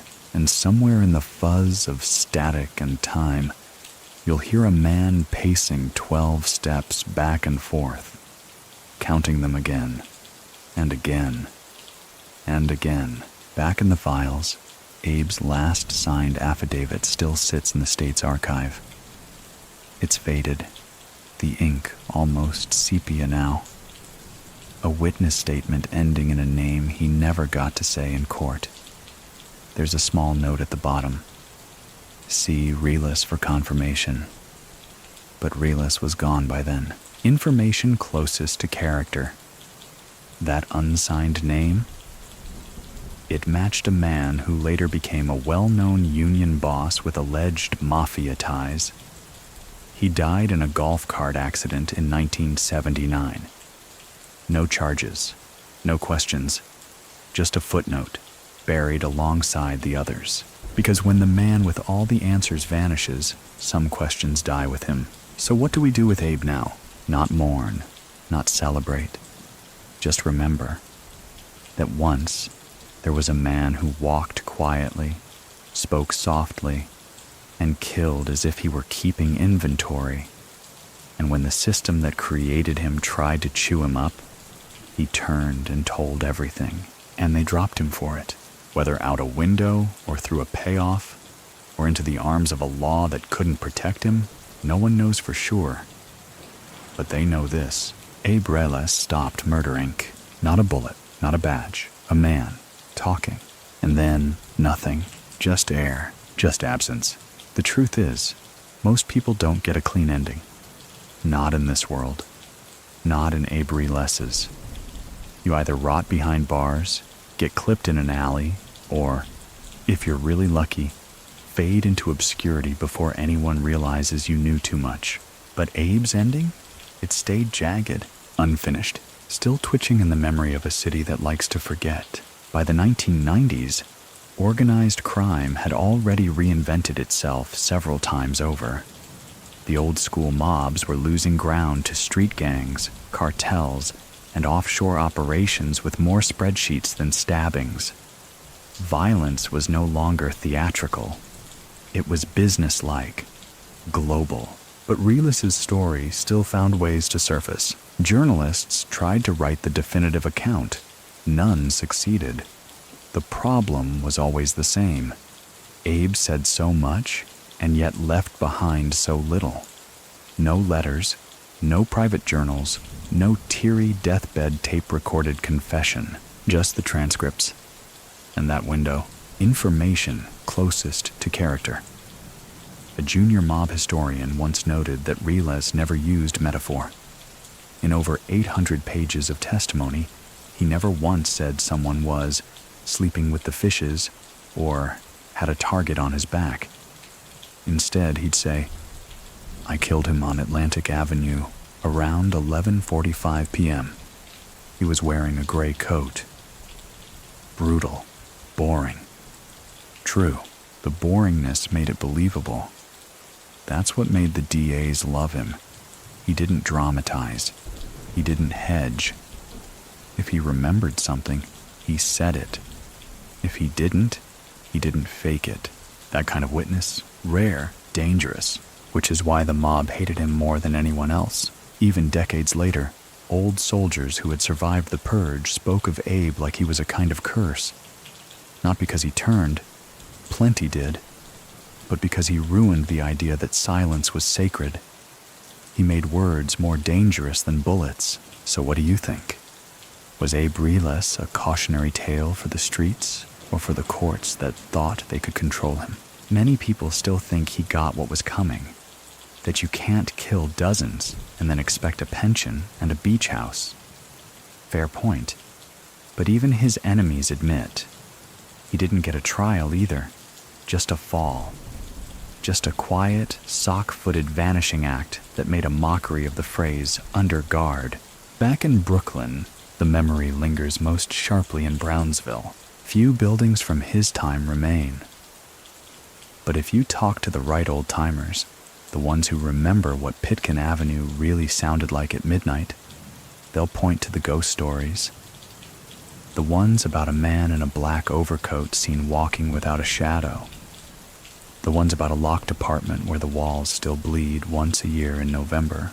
They say Abe Reles comes back for names he never got to give. Most brush it off as urban legend. Some don't. Mainstream fact. In 2011, a documentary filmmaker dug into NYPD records surrounding Reles' final night.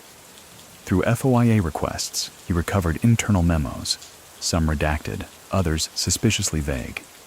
One entry, dated 2 days before Reles' fall, read simply, "Keep 623 quiet. No paperwork. No one signed it." No further entries followed. It wasn't a smoking gun, but it wasn't nothing. Information closest to character.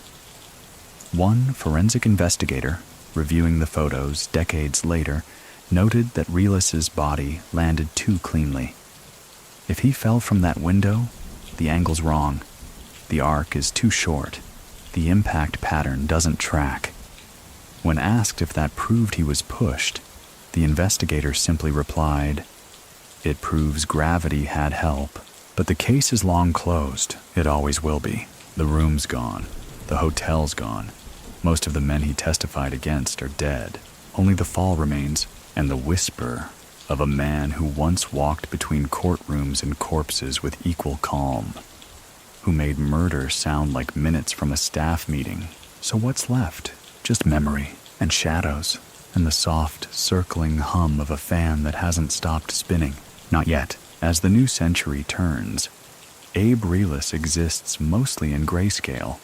His photos worn at the edges, his story folded into anthologies of true crime and mob folklore. He's no longer a man, exactly. He's a reference, a shrug, a warning tucked between pages in someone else's memoir. The students of organized crime, academics, hobbyists, retired agents, know him well. But for most, He's just a headline from a paper yellowed by time. Canary who couldn't fly. Catchy, cruel, permanent. And yet, beneath that mocking phrase is the real wound. The reason his story still lingers, because Abe didn't die screaming in a courtroom or twitching on the electric chair. He died in silence, while under watch, while still holding cards no one else could play. That unsettles people. Information closest to character. In a courtroom sketch from 1941, just months before his death, Abe is shown leaning slightly forward, hands folded, face blank. But if you look close, there's tension in the jaw. The artist later wrote, "He looked like a man who had memorized the entire room and every possible way out. And that's how he lived. Even when cooperating, he controlled the tempo. He never rushed, never speculated. When asked how many murders he'd been involved in, he didn't flinch. Just said, 'I stopped counting,' not because he was trying to be dramatic, but because to him that wasn't the point. The point was who ordered what. That was the power. Many people still think the mob never truly forgave the state for using Abe, that he changed the rules. Before him, flipping was desperation. After him, it became strategy. They called it pulling a Reles whenever someone turned witness too fast, too easily, too completely. His legacy isn't one of betrayal, it's one of contamination. He showed the world how fragile the whole operation really was, that even the scariest killers wrote down names, that even the bloodiest hands had calendars. Mainstream fact. The Reles testimonies became part of official DOJ training materials during the 1970s and 80s, especially in developing profiles of high-value criminal informants. His methods of record-keeping, mental and physical, became a model for understanding how enforcers operated within a criminal hierarchy. But still, there's no closure. Back in Coney Island, nothing remains of the Half Moon Hotel. The site is now part of a housing development. Kids play soccer near the spot where his body was found. Their parents don't know the history, or pretend not to, but every few years, someone paints graffiti on the seawall. A simple outline of a window. No text. Just that. A silent monument to a man who spent his last months staring out one.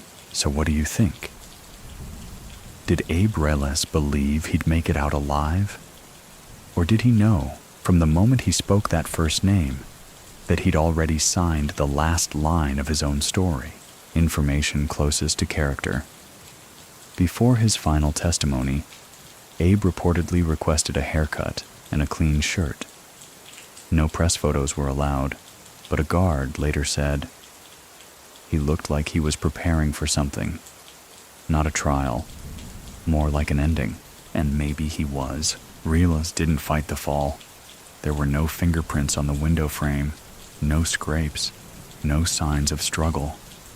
It was as if he stepped out, or was helped out, without resistance. That's the part that rattles even the skeptics. It wasn't chaos, it was clean. Too clean. Back in the files, his case remains labeled accidental death. Not unsolved, not homicide, just slipped. Like someone meant for him to land, not just on a canopy, but in that gray zone where facts get tired and no one pushes too hard for the truth. And maybe that's where Abe belongs now, not on a pedestal, not under a spotlight, but somewhere in the quiet middle, where secrets wait and fall. Some stories slip away. Others get whispered again just when you think they're gone. Abe Reles' tale never really disappeared. It just settled beneath the surface, like a body weighted down with stones. Quiet, but always threatening to rise. By the early 2000s, the true crime boom reignites public fascination. TV specials, podcasts, forums full of armchair detectives poring over yellowing newspaper scans and trial transcripts. The Half Moon Hotel becomes a footnote, but the window? That lives on in every theory thread titled, "Did the Mob Push Abe Reles?" And the theories they multiply. Some say the guards were paid off. Others think one of them was a made man, buried deep inside the NYPD.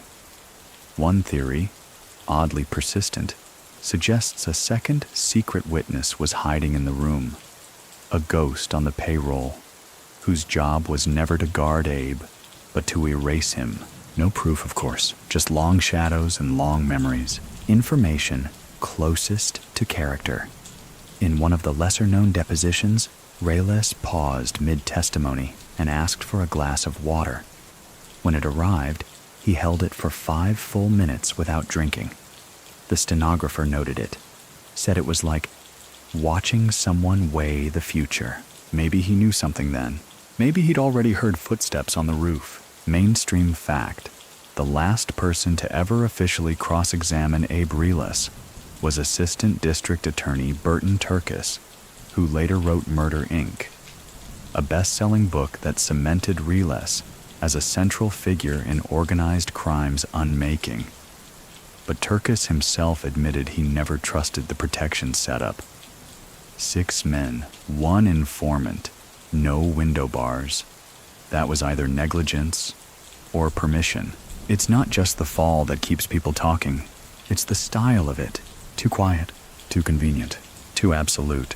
What kind of man, with more to say, more names to give, more cases open, simply stops mid-story? The answer, of course, is someone who was stopped. And while historians pore over his legacy, the streets remember the man before the courtroom. The short kid from Brownsville. The one who killed with an ice pick and smiled like he'd already counted your last breath. The one who made friends disappear and made enemies disappear faster. So, what do you think? Was the fall justice balancing its scales, or just the system tidying up its own mess? Reles had seen both sides. He was both sides, and in the end, neither side claimed him. Not the courts, not the mob, not even the city. Information closest to character. The last guard assigned to Reles, who refused interviews for nearly 50 years, finally spoke to a small college radio station in 2003. When asked what he remembered most, he didn't mention the body. He said, "There was a moment, maybe an hour before. Abe looked at me. Not scared, not angry, just like he knew the ending. And he nodded like, that's it." No follow-up questions were asked, because what do you say when the witness to 100 murders becomes the final unsolved case himself? The fan above room 623 no longer spins. The floorboards that once carried Abe's steps are long gone. The murder house is a laundromat now. The mob? Still around, just quieter. But Abe, he's not resting, not really. He's circling through courtrooms and whispers, through grainy photos and redacted files, through every story about trust betrayed and voices that vanished just a little too conveniently. And if you ever find yourself in Brooklyn on a windy night, standing beneath an empty window with nothing but air above and questions inside, well, look up and listen. It's strange how silence stretches the longest after a loud life. Abe Reles, ice pick assassin, Murder, Inc. enforcer, courtroom memory machine, vanished into a quiet no obituary could hold. And decades later, his name still causes a pause. Not out of reverence, not even fear, just uncertainty, because no one ever knew exactly who Abe was. To the mob, he was a backroom technician. The guy you called when you wanted the job done efficiently, discreetly, and with minimal mess. To law enforcement, he was the golden witness, a walking indictment, the man who could bring down entire structures with a flick of memory. But to himself, that's the part no one ever figured out.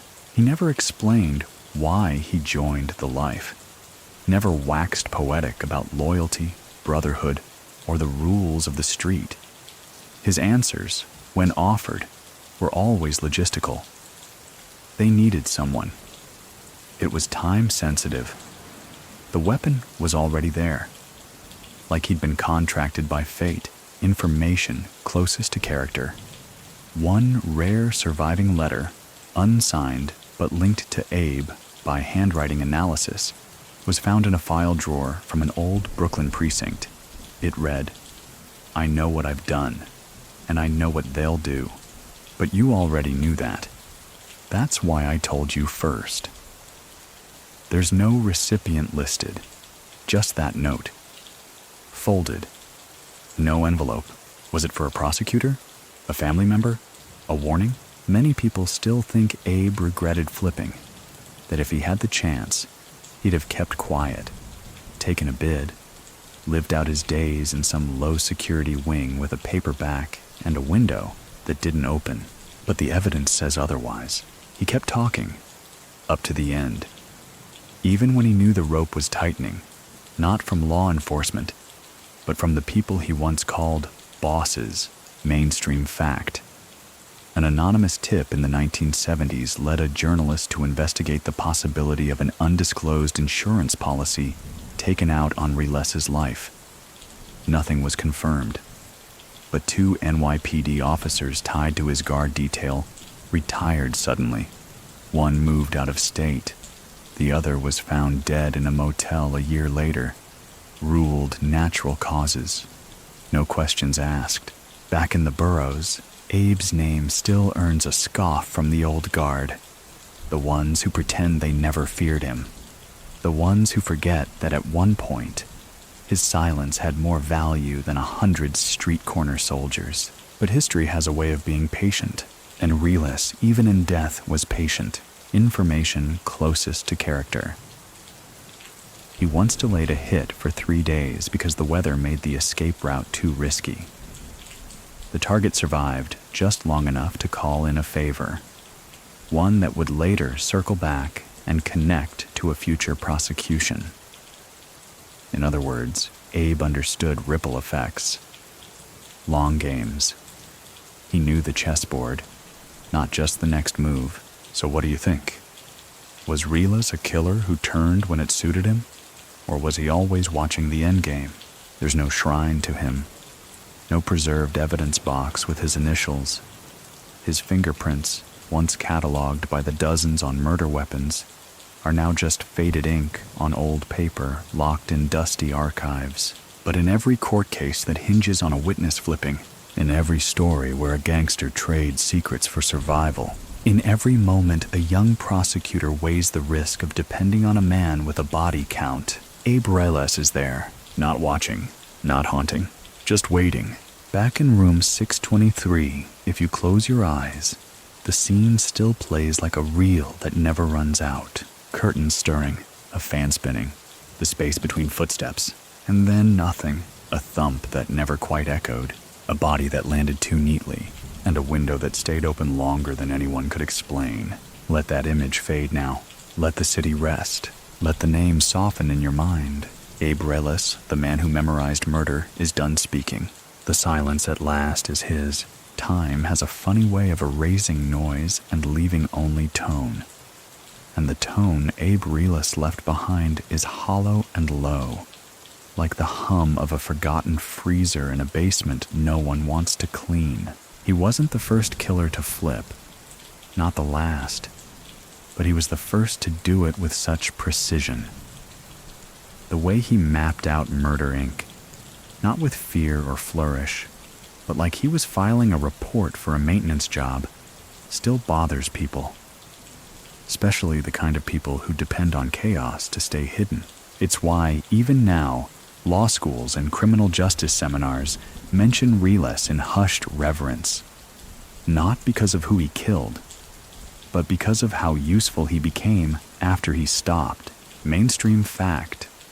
The structure of Abe's testimony, his ability to recall names, faces, locations, and timelines over years, set the standard for organized crime informants.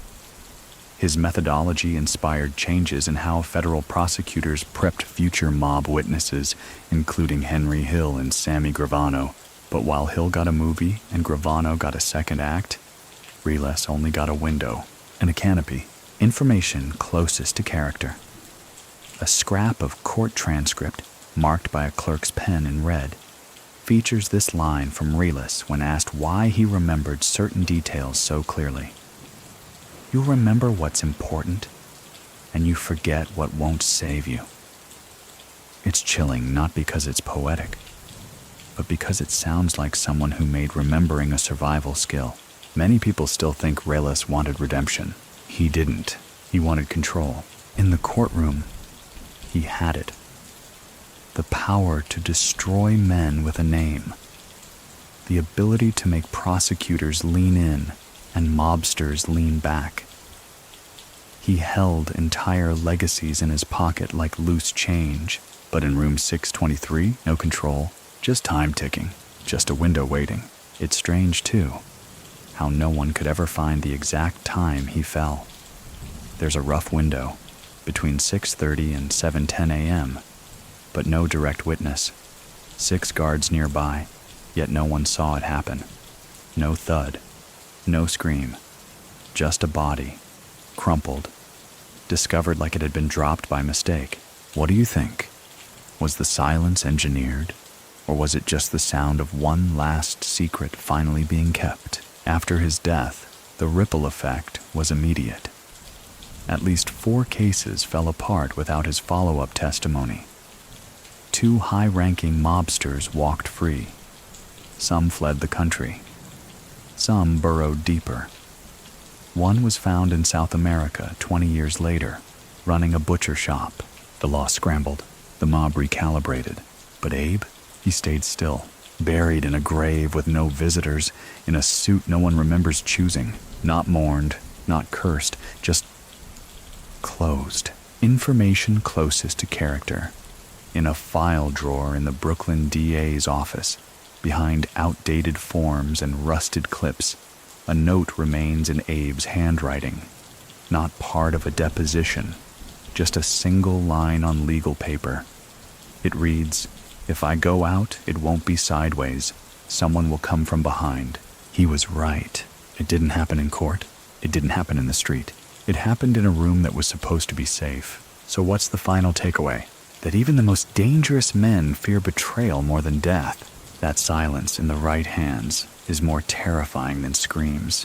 That memory can be weaponized, and Abe Reles wielded it like no one else.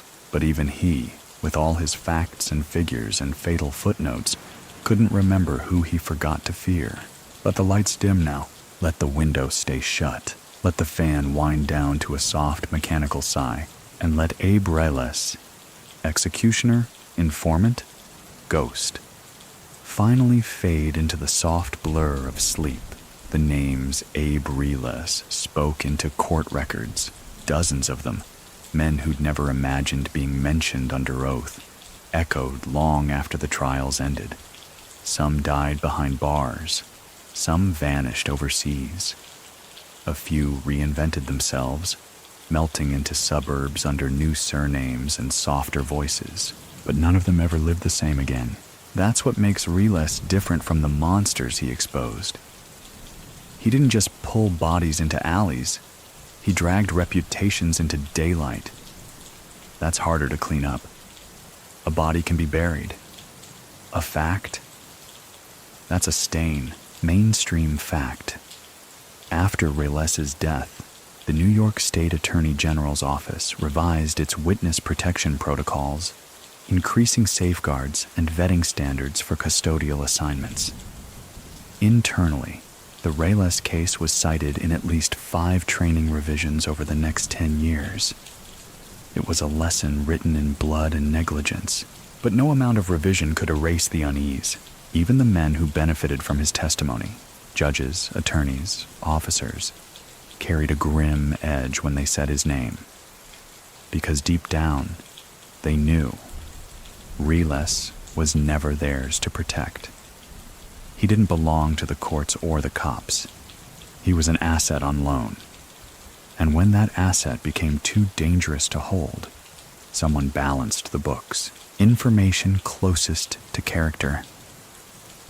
During one late-night deposition, Reles was asked how he felt testifying against men he'd once worked with. His answer was cold and quick. They'd do it to me if the badge was pointed the other way. No anger, just arithmetic. So what do you think? Is loyalty just a contract with an expiration date? Or was Abe always a man with no country? Just a ledger and a line he wouldn't cross? Public memory tends to compress people like Abe. He becomes a soundbite, a thumbnail photo. The guy who fell. But in private files and courtrooms, his presence lingers like stale smoke. Prosecutors call him the template. Mobsters call him the mistake. Either way, no one calls him finished. There's a certain discomfort in realizing that justice, in Abe's case, depended on a man who committed more murders than he testified about. A man who understood guilt not as a feeling, but as a currency. Information closest to character.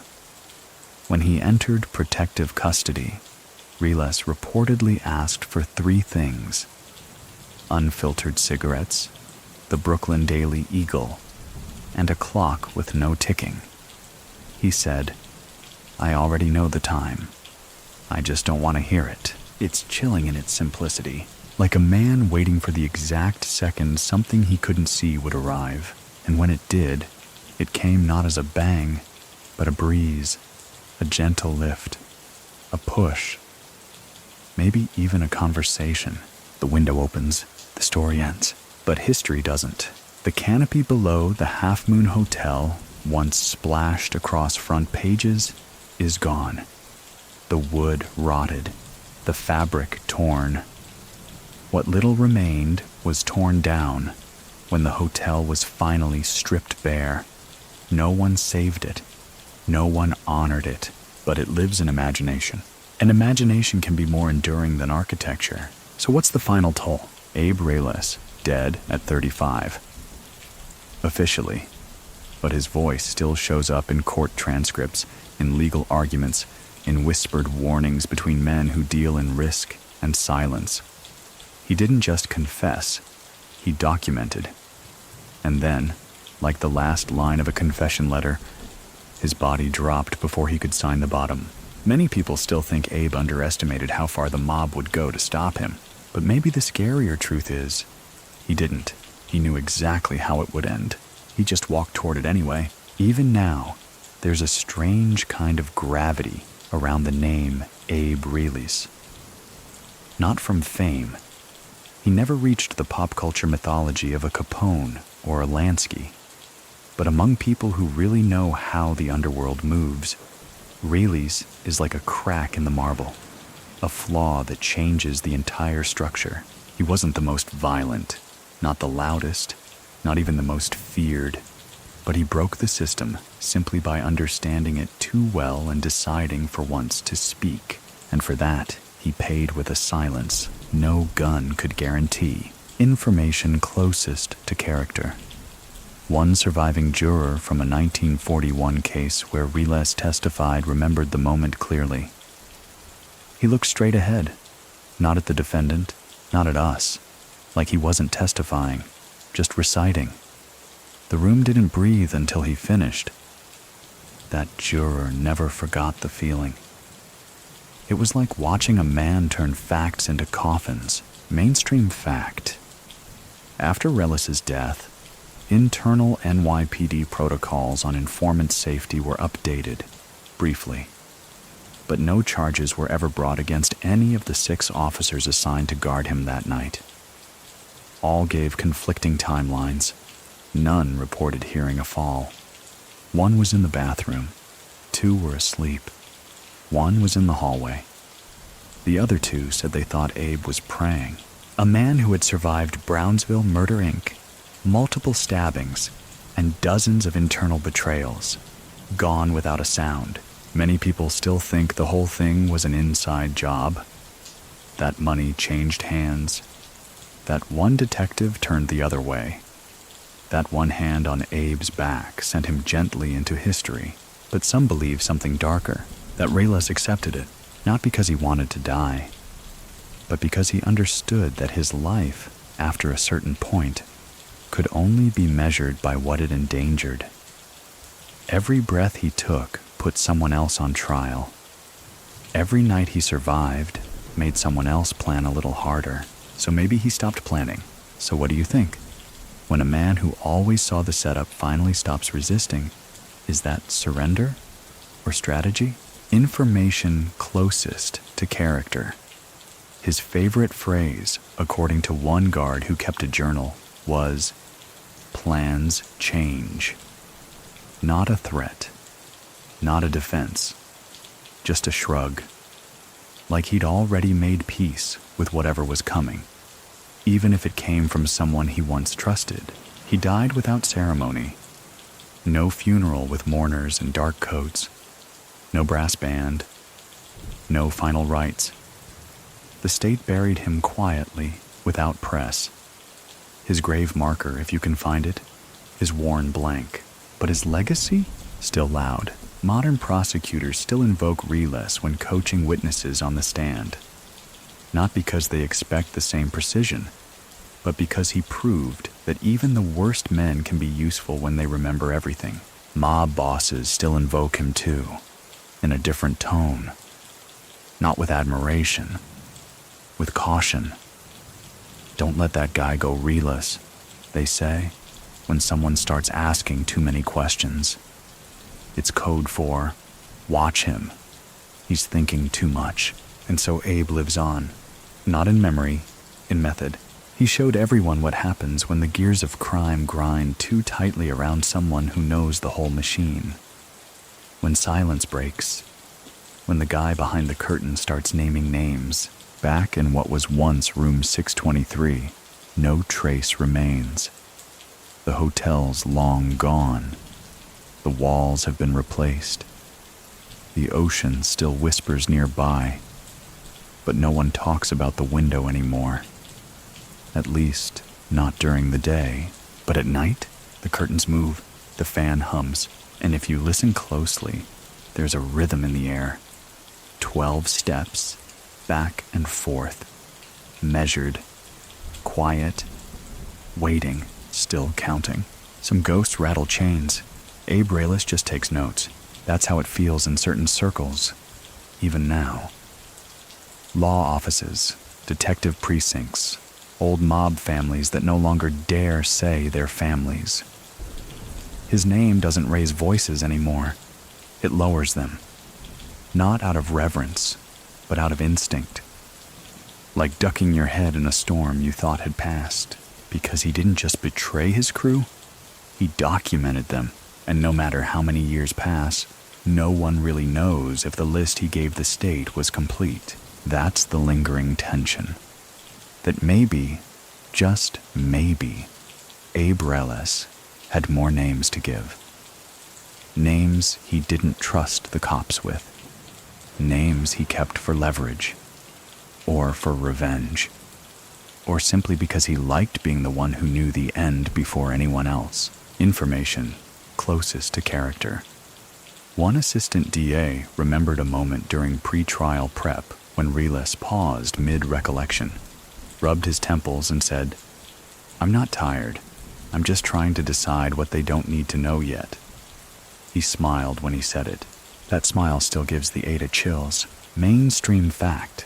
Over 70 murders were linked to Murder Inc. through Reles' testimony, though historians estimate the actual number exceeded 300.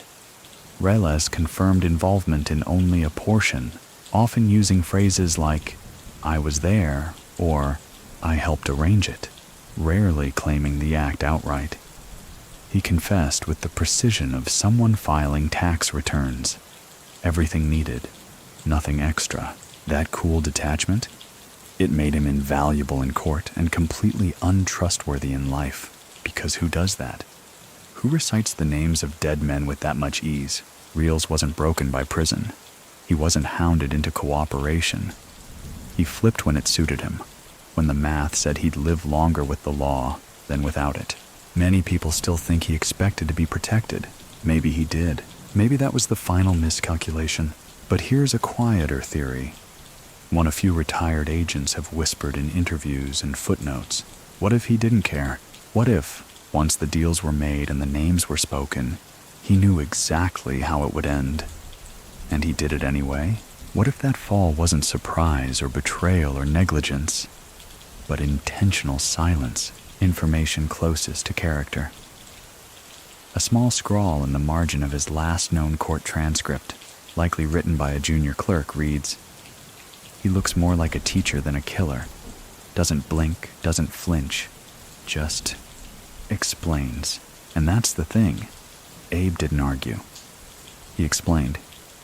He laid out the logistics of death like he was building IKEA furniture.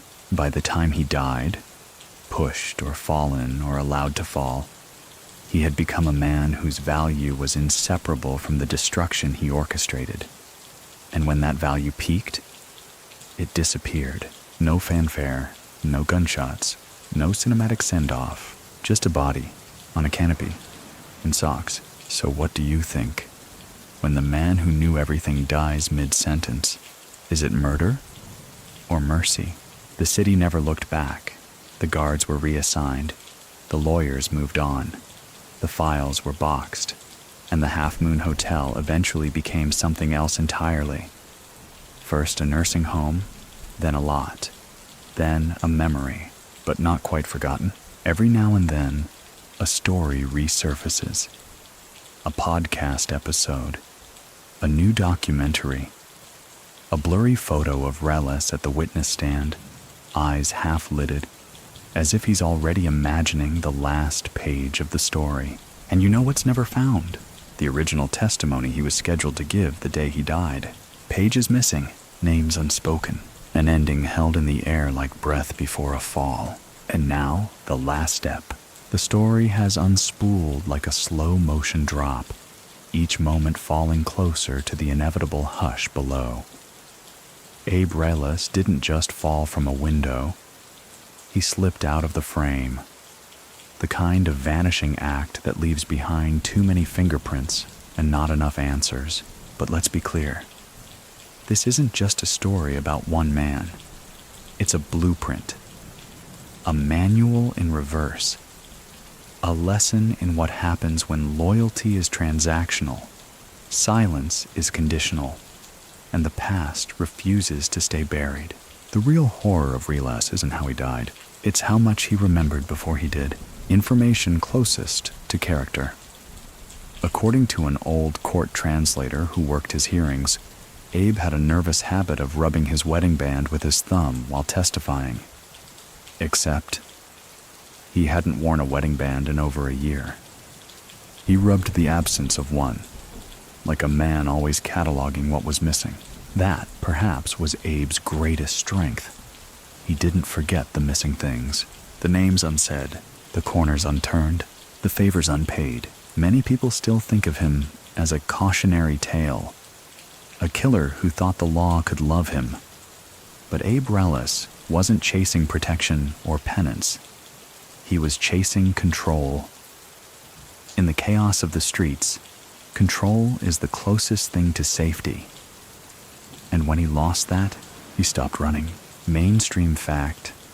Some fragments of Abe's unsentenced testimony still exist, locked away in government archives, redacted, withheld, partial paragraphs without subjects, verbs trailing off, whole pages removed. Some believe they contain names of politicians. Others think the list included people still alive. No one's ever confirmed. But the gaps are there, tangible, too clean. And when historians lean into those silences, they hear something loud. Not guilt, not justice. Just pause. Like the moment before a window opens. Back in Brooklyn, the apartment buildings where his first jobs went down are now remodeled. The storefronts have new owners.